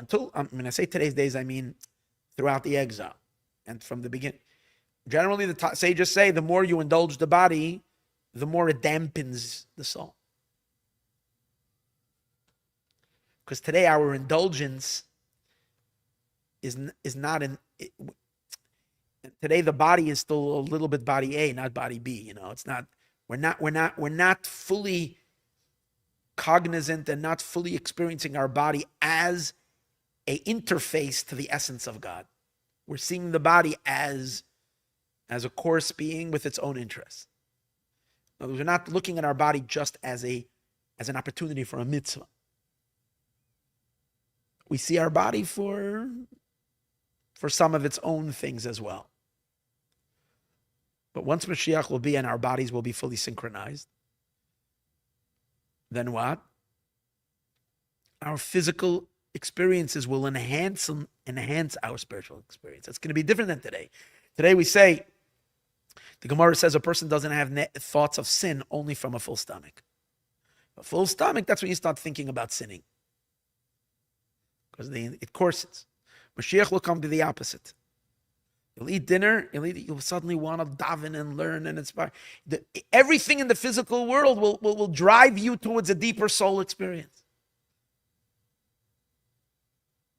It says today as well, it's that way. If we're very, very mindful when we're eating, then the sparks of holiness that are there are extracted and they add more to the davening and the learning.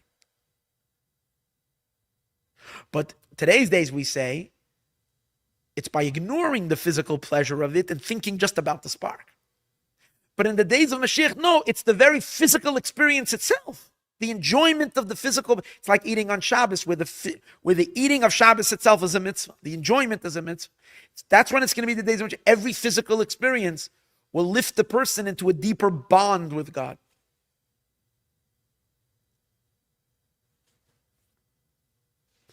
So gone will be the guilt of like taking care of our bodies. It'll be the opposite.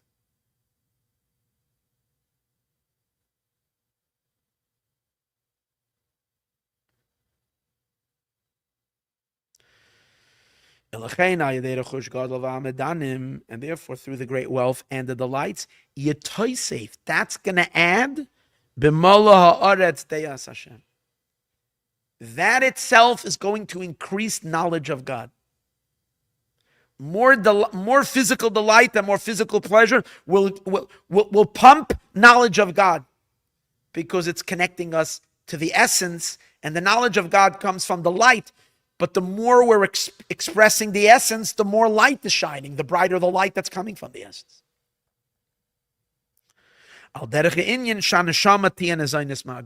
Similar to the idea that the soul will be nurtured by the body.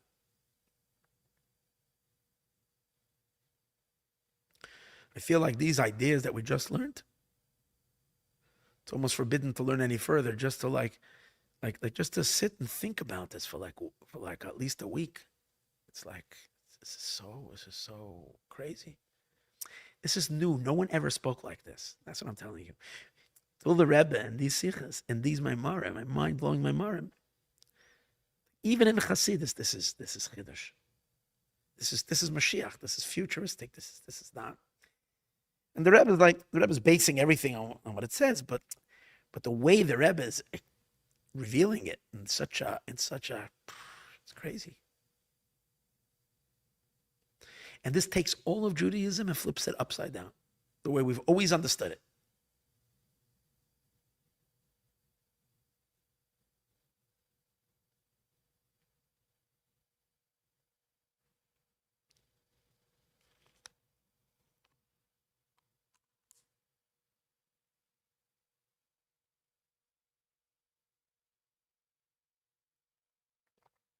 Okay.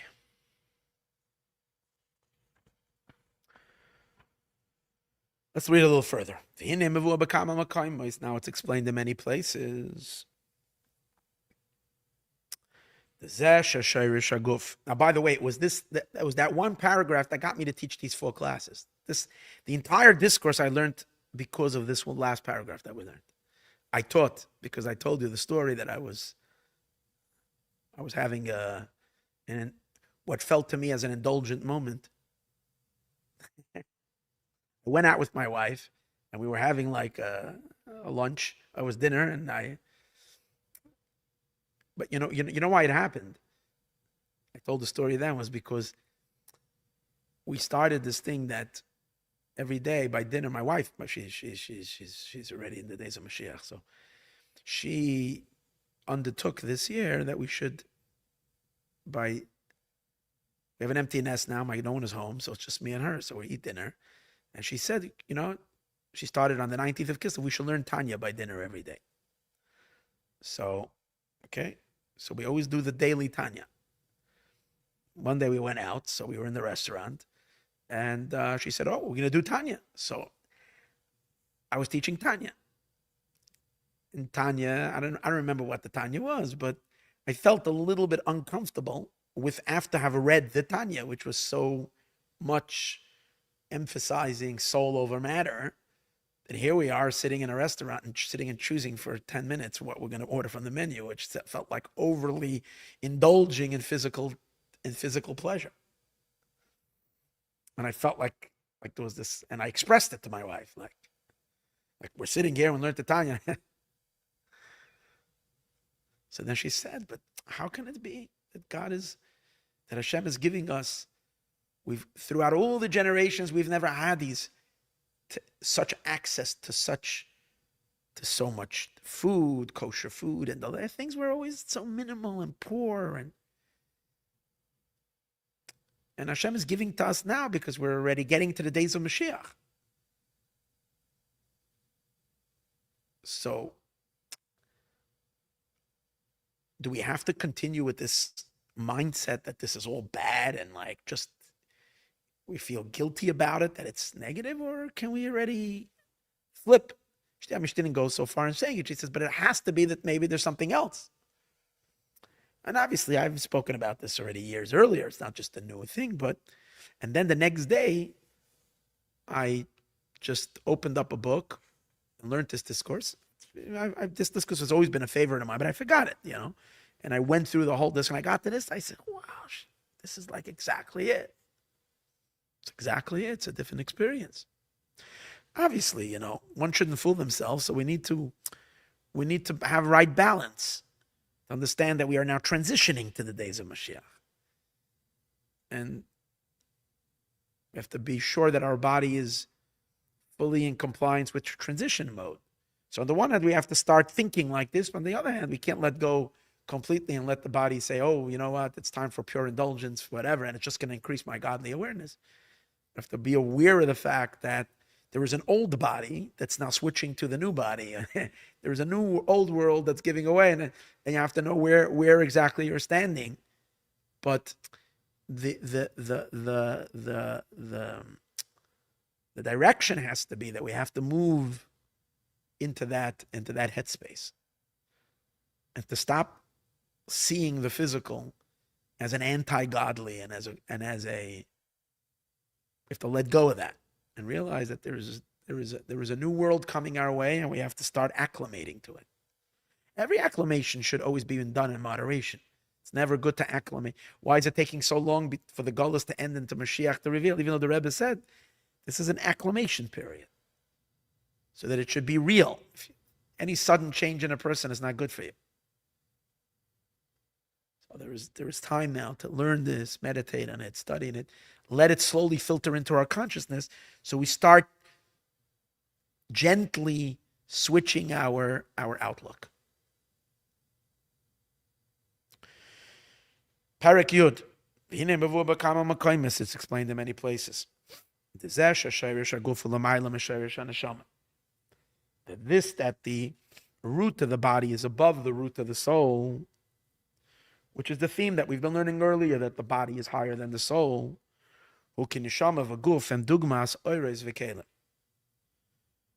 it's explained in different discourses that the soul and the body are like energy and vessel.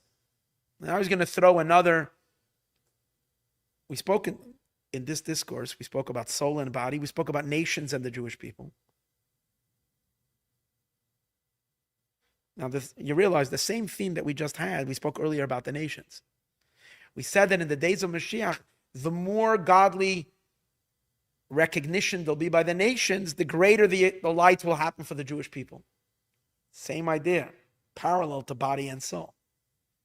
Nations and Jewish people.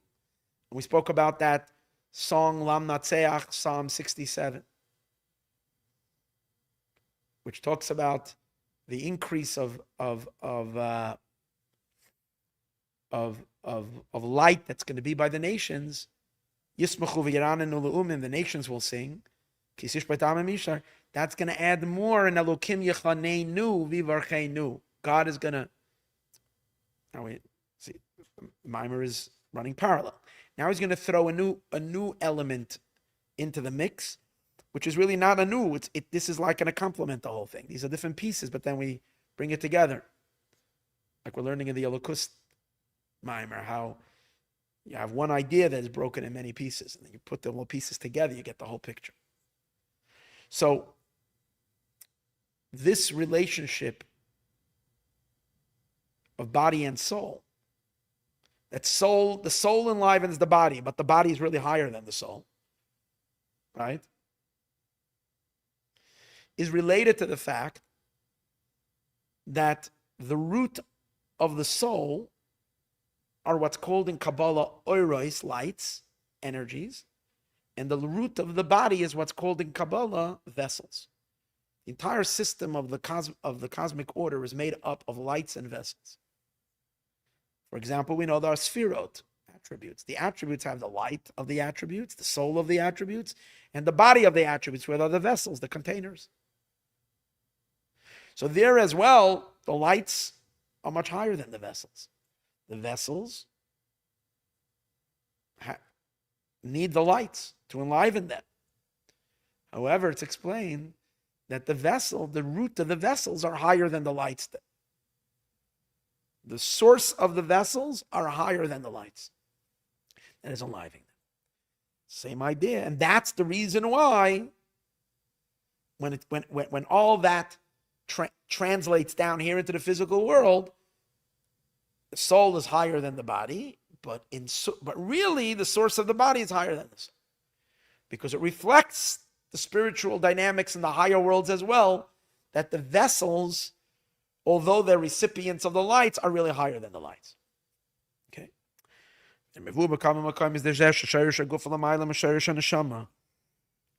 This, that the root of the body is higher than the root of the soul. Who? And the reason is, because soul and body and dugmas, oiris v'kelim, are similar to lights and vessels. The shayrish hakelim, and the root of the vessels, ulamaylam shayrish ha'oiros, is higher than the source of the lights.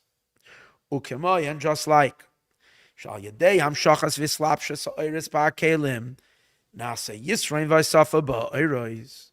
Now, and just like we say in the higher worlds, that when the lights go down and enclose themselves in vessels, which is a temporary diminishment of the lights, when a light goes into the vessel, the light feels very claustrophobic.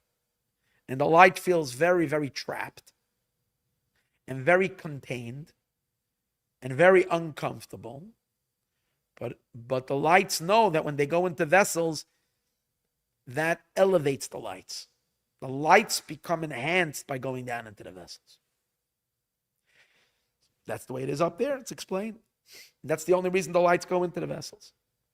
Because they really realize that by going into the vessels, eventually that itself will increase their light. Although temporarily it diminishes their light. And that is the source for the idea that happens down here as well.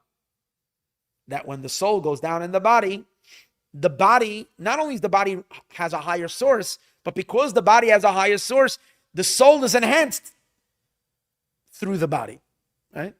So what he's doing basically over right now is that he's showing you that this whole system down here is a derivative of a higher system where the same ideas apply. There is lights, there is vessels. Lights are higher than the vessels. But the vessel, meaning in actuality, but in the source, the vessels are higher than the lights. And by the lights going into the vessels, the lights gain because the source of the vessels shine into the light, and therefore it increases the light.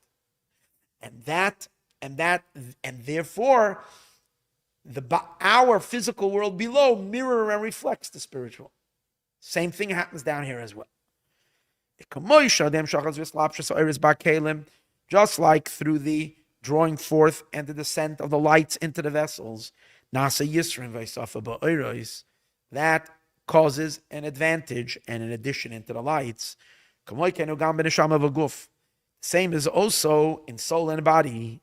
Through the soul becoming, descending and enclosing in a body, the neshama is thereby elevated to a much higher level. From the way it was before she descended. Okay. Based on what it is known. Okay? But what is the Rebbe going to do now? The Rebbe is right now going to flip the whole, this whole, what we just explained, he's going to flip it on its head. What is he going to do? Until we're going to learn what he said, we're used to thinking. The way it is up there, then later it becomes down here. That the down here is a consequence and a derivative from the way it is up there. But now he says the truth is the opposite. In God's mind, God didn't think about the way it is up there. When God initiated the whole thing, he thought about the final product. He thought about what's going to be down here. In other words, the main idea is that soul is higher than body, but body is really has the key to the ultimate truth. And by the soul coming into the body, the soul will gain access to where the body is connected. That was God's ultimate objective. Because that's the way it's going to be down here, God formulated the entire cosmic system to match that. It's not like it so happened to be above, and since he creates the world through a series of evolution, so whatever truths and whatever design there is up there gets translated down here. It works the opposite. Because he wanted it this way down here, he created the entire system to match what he wanted down here. That's what he's explaining here. And based on what it is known. This that it says, Bereshis. Sages say in the word Bereshis in the beginning, it means that the world was created for the sake of Israel and for the sake of the Torah. So when we say that the creation was the sake of Israel and the Torah, the intention, not only to the creation of the world, but rather all the revelations. It's not only the world was created for the sake of the Jewish people, but the entire divine structure is for the sake of Israel. In other words, if not for Israel, God would have remained completely into himself. His essence, and that's all that would be. With the dream that he had to have the Jewish people in physical bodies down here, he emanated all the oros, the entire Seder, Keser, Adom, Kadmon, all of that was all B'Shvil Yisrael, for the sake of Israel, for the sake of our lives down here. So again, akavana b'zeh hu lo yak briyas ha'olam, only the creation of the world, ela l'chol hagiluyim, all the revelations. So if we use that as a premise, yesh loymar, we can say, the deeper reason, why is the root, why did God make it that way, that the root of the vessels should be higher than the root of the lights? It's not only a technicality that is explained in different discourses why it is that way. And it's, again, there are reasons it's explained that way. But you have to realize is, if you're giving a reason why it has to be that way, it means that you're giving some logic on God. You're saying God couldn't have made it any other way. Because based on, if you go through this logic, you understand that the light has to be, that the vessels have to be higher than the light. The source of the vessels have to be higher than the light. Yeah, but that's an explanation. God can do things that are absurd. He doesn't have to follow any system. Doesn't have to follow the IKEA instructions. God doesn't have to do it. He can do it any way he wants. So any explanation you're going to give why it is that way doesn't work. Ultimately, it's because he chose to do it that way. Why did he choose that way? Because God chose a body, and he chose to put the soul in the body, and he wanted this to play out down here the way he wanted it to play out. And because of that, he therefore created the entire system to match that. And he also created reasons that it has to be that way. But even the reasons he created was only because he really wanted it that way. And why did he want it that way? Because that's the way he wanted it down here.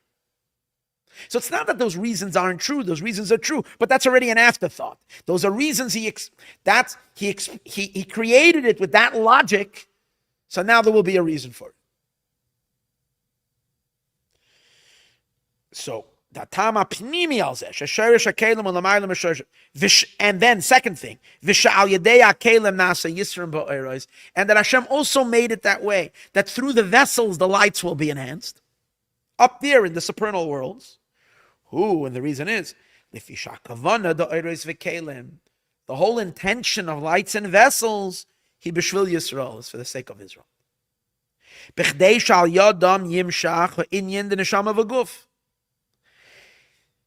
Through them, what do you mean through them?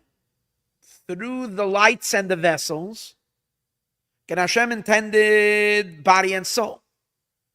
So in order to get the body and soul, he made a system of lights and vessels, and our body is going to be a derivative of the vessels. Our souls are going to be a derivative of the lights.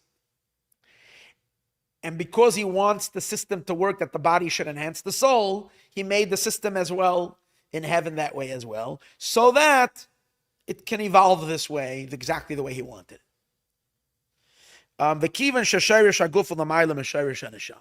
Since in the ultimate scheme of things, the root of the body is higher than the root of the soul, because in the body is the choice of the essence of God, like we discussed earlier. That's why the lights and the vessels also came about in a manner that the root of the vessels is above the root of the lights.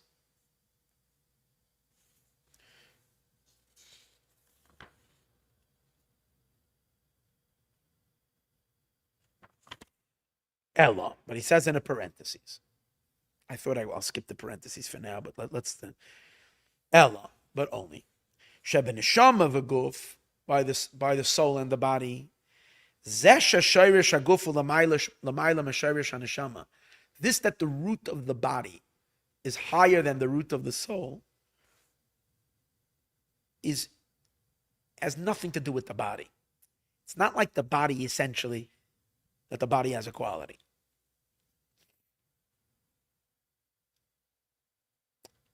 The body is higher than the soul precisely because the body has no quality, we discussed earlier. And that allows for God to choose something with free choice, to choose and make it important just because he chose it, not because it has value. Like we said earlier. Again, but he's going to make a differentiation. When the vessels are higher than the lights, that the root of the vessels are higher than the root of the lights, that has an explanation. And that is related to the vessels. The vessels themselves have a quality over the lights, as explained elsewhere in Chassidus. I'm not going to go into it right now. That, in other words, why did Hashem make it that way is because soul and body. But the bottom line, once he made it that the vessels really have a superiority over the lights. But by body and soul, Hashem didn't make it that the body really has a quality. The whole point is that the body remains without a quality. And the only quality of the body is that God chooses it. And therefore, when we say the body is greater than the soul, the body can't claim credit for it. The body can never claim credit, say to the soul, I'm greater than you.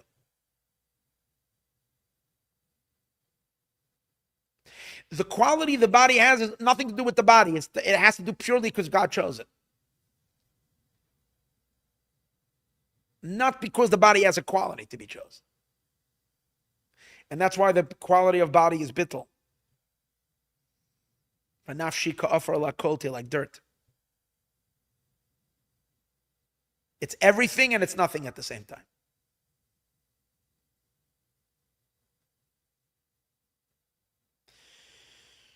Again, let's read it. Is that God chose it. Free choice.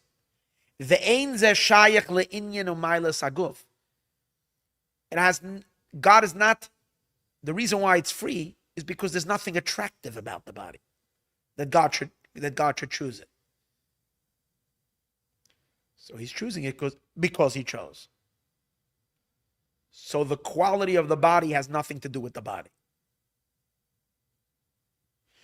However, u'ba'oros v'kelim, but by lights and vessels, zeh she'shoirish ha'kelim u'lamayla m'shoirish ha'oros, by the lights and the vessels, this that the vessels is higher, the root of the vessels is higher than the lights, shayach le'inyanam da'akelim, is related to the quality of the vessels.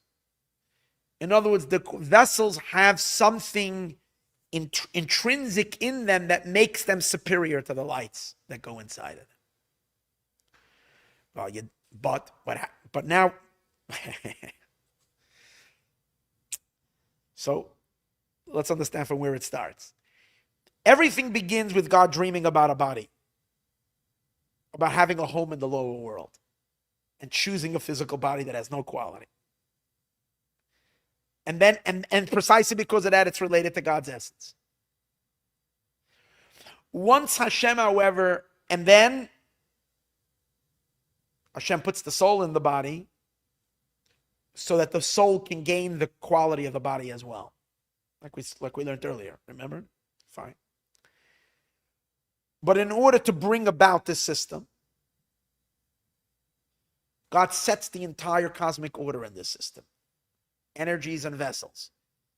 And he gives quality to the vessels over the energy so that the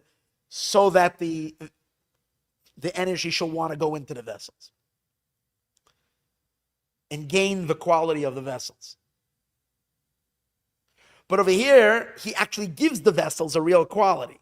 Not like in the body where he didn't give the body any quality. Wait. So now what happens? But watch this. Now, follow this. So in heaven, however, when we say that the vessel is higher than the body, the quality of the vessel, the greatness of the vessel, is attributed to the vessel. Follow? So now, in heaven, the bodies in heaven do have a quality over their soul. Not unlike the body down here who doesn't have a quality over the soul. But still the quality of the body is that God chose it. In the system, God inserts a quality in those vessels by making the vessels emerge from a higher place than the lights so that the vessels themselves have a quality over the light. And that quality is related to the content of the vessel, of what the vessel is. Now,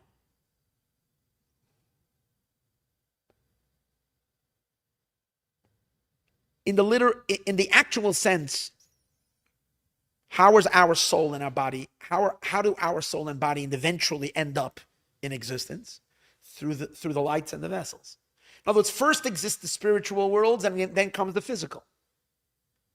The physical is the bottom of the chain of a whole series. So our soul and bodies and our small world and our world down here is a derivative of the spiritual worlds. Now, the second time we come in, let's call it the first time and the second time. This is really interesting. Follow this. This logic is amazing. Only the Rebbe can come up with such genius. So we have to pay close attention. I'll make it clearer now, because or else you'll get confused. I'll make it really clear. There is the body and soul in order to be formed, come into existence twice. The first time they come into existence is that God thinks about it. He desires it. And that's the seed that germinates. Everything is built around this. The first body and soul, the body and soul that God conceives to begin with, as the crux for all of existence, as the purpose of all of existence. Over there in that body, there is no intrinsic quality to the body. Why? Because the only way the body really has the ultimate quality is precisely because it has no quality. Because then the quality can be the fact that he becomes the quality of it, not it. Remember, when something has a quality, it's always measured. But if the quality of it is the fact that he chose it, it's him. So in the first emanation of body and soul, body has no quality. But this is the idea. This is not yet the product. Then what does Hashem do? Based on this idea, he creates the entire system. But when he creates the entire system above, he also creates the same system, that the vessels will receive lights. But since he wants it to be in a way that the vessels want to go into the lights want to go into the vessels, because eventually he wants a soul to want to go into a body. So he has to create the system in the way that he gives superiority to the vessels over the lights, even though the lights are much greater. But in the heaven, he gives real quality to those vessels. Not the quality is the fact that he chooses them, because he's not choosing the vessels. He only chooses the body down here. He doesn't choose them. The vessels are not chosen by God. There's no bechiras ha'atzmos in the vessels. So in order for them to be more special, he has to give them quality. So he gives them quality. Now we come, after he makes this whole system, he literally creates the body and soul. But when he creates the body and soul, he creates the body and soul based on this system. So now when body and soul are literally created in the end, guess what happens? Because body and soul are created from this system, and in the system, the body does have a quality over the energy I don't see the body, the kalim. The kalim, the vessels, have a superiority over the lights that belongs to them, that they can take credit for. It's not like unrelated to you, but it is. That makes that when body and soul are created, the body also gets a quality that the body can claim that belongs to the body. But this is in body B, not in body A. What I mean to say is like this. In the initial value of body, as God initially, in the dream, in other words, let's put it this way. There is vision, and then there is implementation, and then there is, I'm making up this whole system right now, but I'm trying to find words. I'm sure there is the dream, the ultimate thing. Then there is the system, the process, and then there is the final product. So in the initial vision that God has, ultimately he wants, what did God envision? The final product. So in that vision that he has, he delivers the ultimate significance to the body, but it doesn't have a relationship to the body, because the body has no quality. The quality of the body is that God chooses it. So it's not, there's nothing to the body can't say to the soul, I have a quality. Precisely, the soul can laugh at the body. Yeah, I know you're the chosen one, but why were you chosen? Because you have no quality at all. So just be quiet and don't brag about your quality, because you have no quality. That's in body soul A. But then there's body soul B. What's the body soul B? When the body and soul end up in this world after the evolution, after they come through the entire system of evolution, then it changes already. Why does it change? Since practically the body and soul are created from the Oros and Kalim, from the lights and the vessels, and in the Oros and Kalim, when Hashem's created the system to match what's down here, he created it that the vessels really have a superiority over their lights.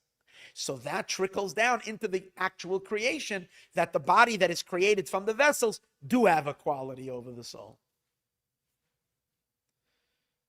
So now that changes the dynamic. So now the body has two qualities. The ultimate quality that the body has is not related to the body at all. But the body gets a secondary quality, which is what? Because the body is a derivative of lights and vessels, and because vessels have a value over the lights that come into it, and soul and body, they're light and vessels. It's just another form of light and vessel. So it's not going to, like when it ends up in the bottom of the system, God is not going to rob the body away from a quality that the body should get as embedded in the system. Once God embedded in the system that the vessel has a quality over the light, Hashem is not going to take that away in the body. Initially, so there's two dimensions of here to the body. From the deepest point, the body has value, but its value has nothing to do with it. But when the body is finally created as a result of the entire system, and in the system Hashem put value in the vessel over the light. So that will later translate down here as well, that the body has quality over the soul. It does have, in a certain way. So he says, and through this that Hashem made the Kalim have a higher significance than the lies, Nasa al derech zeh, that imports similar gam beneshama v'guf, also in soul and body. Shenishtal shulu mehem, they come from oiros v'kelim, from lights and vessels. This that the root of the body is higher than the root of the soul, shayach has a relationship, gam also le'inyan amaylas aguf, to the content and the quality of the body. Let's finish up quickly this last, it's not the last paragraph, we're going to, now based on this we can explain the reason. Now we swing back to the nations.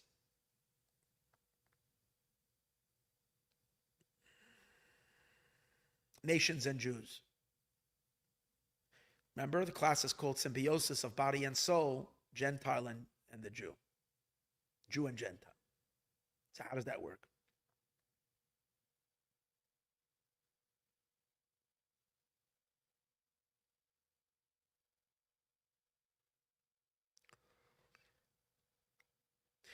If we say, let me ask you a question. If we say that the body ultimately has a higher connection to the essence of God, because the body has no quality at all and God chose it, the ultimate truth that we discussed earlier. And now we're kind of going to go ahead and we're going to say that in terms of the human beings in the world, the Jews are the soul and the nations are the body. Will we imply the same idea? That the ultimate connection to God is the Gentiles more than the Jewish people?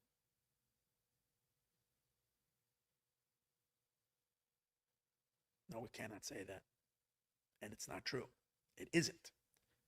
But yet, what is true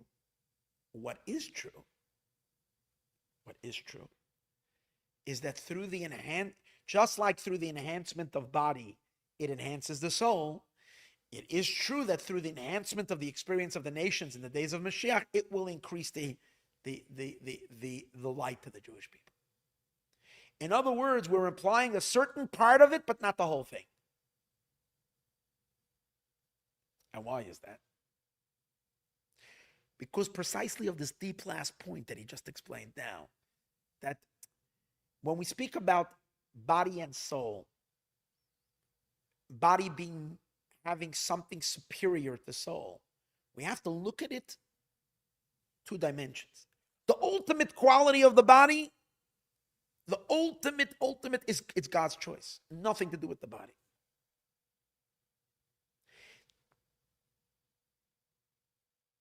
That's A. B, because God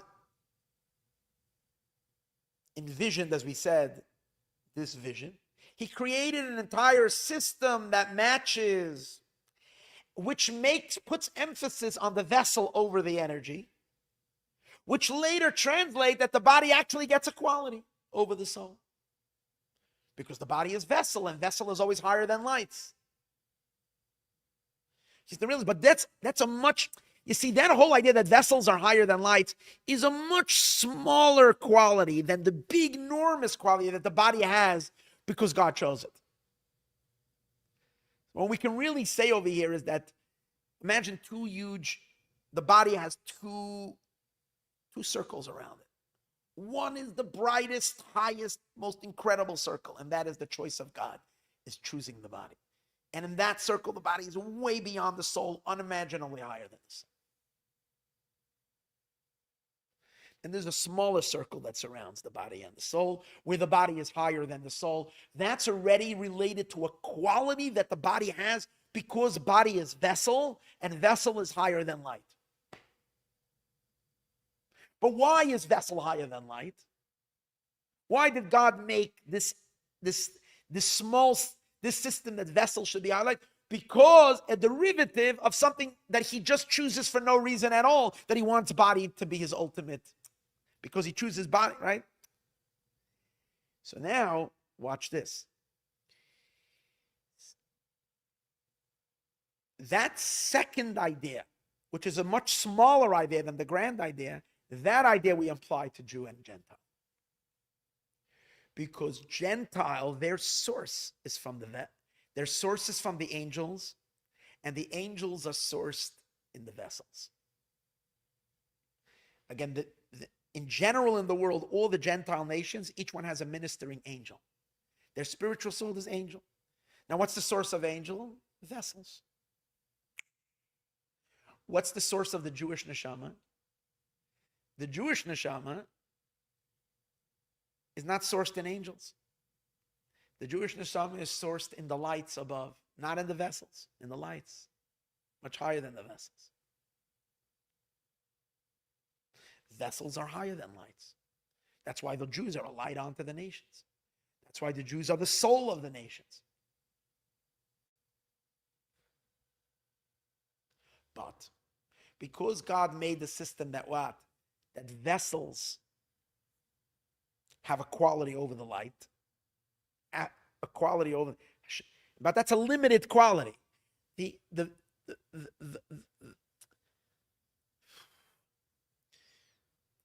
first quality that body has over soul, which only applies to body, not to Oires V'Kelim, is an unlimited quality.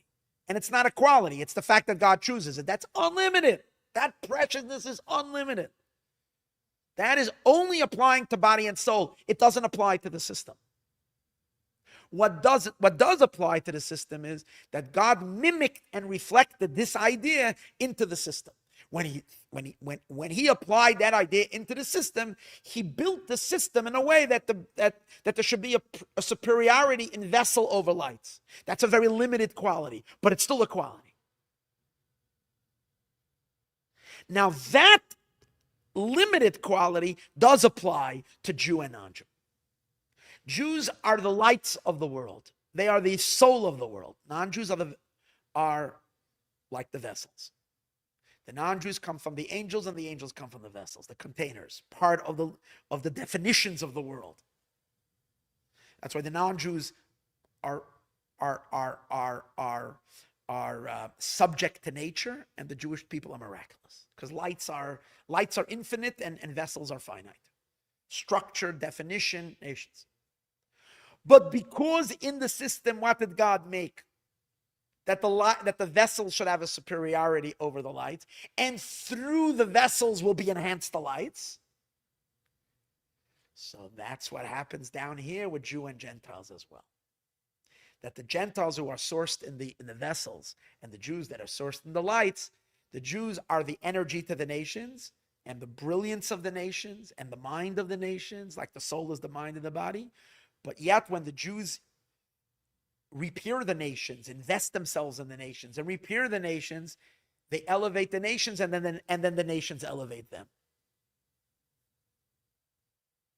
And that's the reason why, as the more Kiddush Hashem, the more sanctification of God's name there will be in the days of Mashiach to the nations, it will enhance the relationship to the Jewish people. But that only applies to this limited value, the value that is that we said is related to the vessels and the lights. The ultimate value that God chooses the body, that's the Jewish body, not the nations. And that's the trigger for everything. That's the underlying cause of everything. So ultimately, everything begins with the Jewish people. And which element of us? Our bodies. But because as a result of this, God wanted to make it, and he made it, he built it into the system. And in the system, he gave it also value. And once there is that system, then there comes down body and soul and so on and so forth. And in terms of the cosmic, in terms of the human race, the Jewish people are the soul and the nations are the body. So this idea also reflects in Jew and in Gentile, but only in this limited capacity. in the limited capacity that Kalim have a quality over Ur. That the nations have. Bechiras ha'atzmos, no. The choice of essence, no. But the quality that as a result of that, God gave quality to vessels over lights, that gets carried over to the nations. And therefore, the more there will be illumination to the nations, it will increase the illumination to the Jews. Just like the soul is enhanced by the body, based on the system of lights and vessels. The ultimate enhancement of soul from body doesn't apply to the nations. But the limited application of it does apply. That's the idea that he explains over here. So again, now Pisa, based on this Yesh Lavar, we can explain Atamazeh. The reason. Shah Yisra, the advantage, Shah they bitter to Amim. Through the rectifications in the nations, Shemekablim Mahamalachim, who they receive from the Malachim, Shasharsham Huma Kalim, who their root is from the vessels. Remember, we said that the reason why the song of the angels are called the Mizmar, because Mizmar is playing with musical instruments, which musical instruments represent Kalim, vessels. But the song of the soul is called Shir, Mizmar Shir. Shir is a song without vessels, vocals, because souls are rooted in light, not in vessels. But what does it say in the song? Mizmar Shir, that the more Mizmar, the more Shir. So the more the nations will sing, the more the Jewish people will sing. There's a symbiosis there. That's the whole point of it. This will continue into the days of Mashiach as well. Why? This that through the vessels becomes an advantage of the light. The real root of Oires V'Kelim, who inyan the neshama v'guf, is the idea of neshama and guf. Ulechein, and therefore, just like the elevation of the soul through the body, it's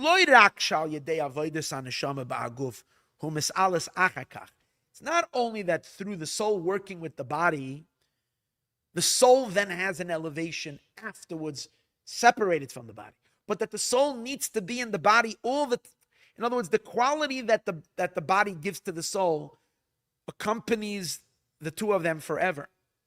That even after the soul finished purifying the body, the soul continues living in the body because the ultimate light comes from the body. It doesn't come from the soul. So this will also impact, since the concept of lights and vessels are derived from soul and body, and since in soul and body, the union of the soul and body goes on forever, which means the benefit of the body benefits the soul, like we learned earlier. The greatness of the body enhances the soul. And it's not like one day, once the soul is finished refining the body, it can say bye to the body and go have its enjoyment. No, it will last even in the days of Mashiach. Body experiences will enhance the soul, like we spoke earlier, how the Rechush Gadol will enhance it. So the same is also. It's not only that the Jewish people gain from being amongst the nations, and extracting the nations and the light, the sparks that are in the nations, and elevating it, and then we go our own way. No, here as well, the Jew and the Gentiles will remain together in the sense that there will be a universal elevation will affect also the Jewish people to live amongst the nations and to grow together because of Oires V'Kelim, because that's the rule in lights and vessels. But again, the Rebbe is very careful, not saying that there's Bechira Ha'atzmos, that doesn't apply to the nations. But the concept of Oires V'Kelim, which is a derivative of this idea, that does apply to the Jew and the nations.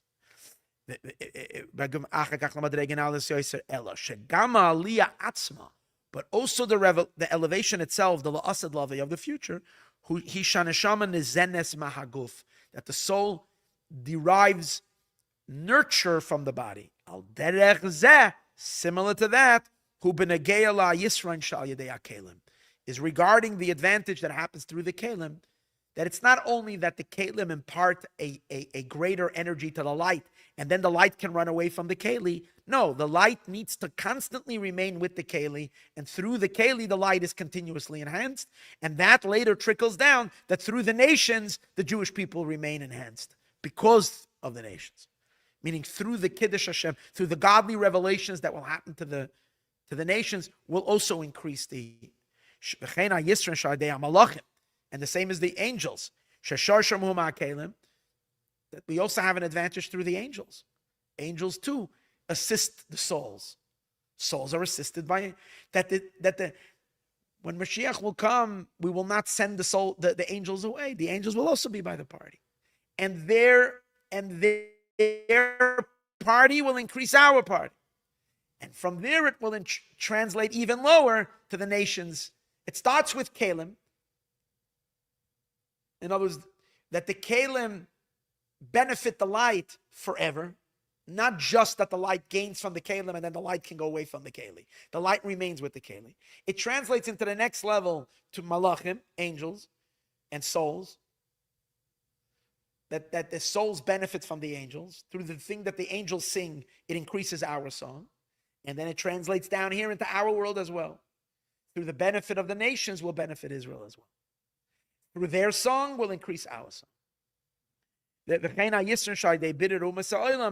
to the advantage, through the refinement of the nations, will receive from the angels. That this advantage is going to be also in the future. Through this, that the nations are going to be judged, Mishar, in a righteous way, which means they're going to be straightened out. That is going to add in the influence Shenimshach Yisrael that is drawn to the Jewish people. So we have another 2 chapters, and we're going to leave that next week. The next week Thursday, yeah, or one more Thursday before Shavuos. We'll finish this discourse. Be'ezras Hashem.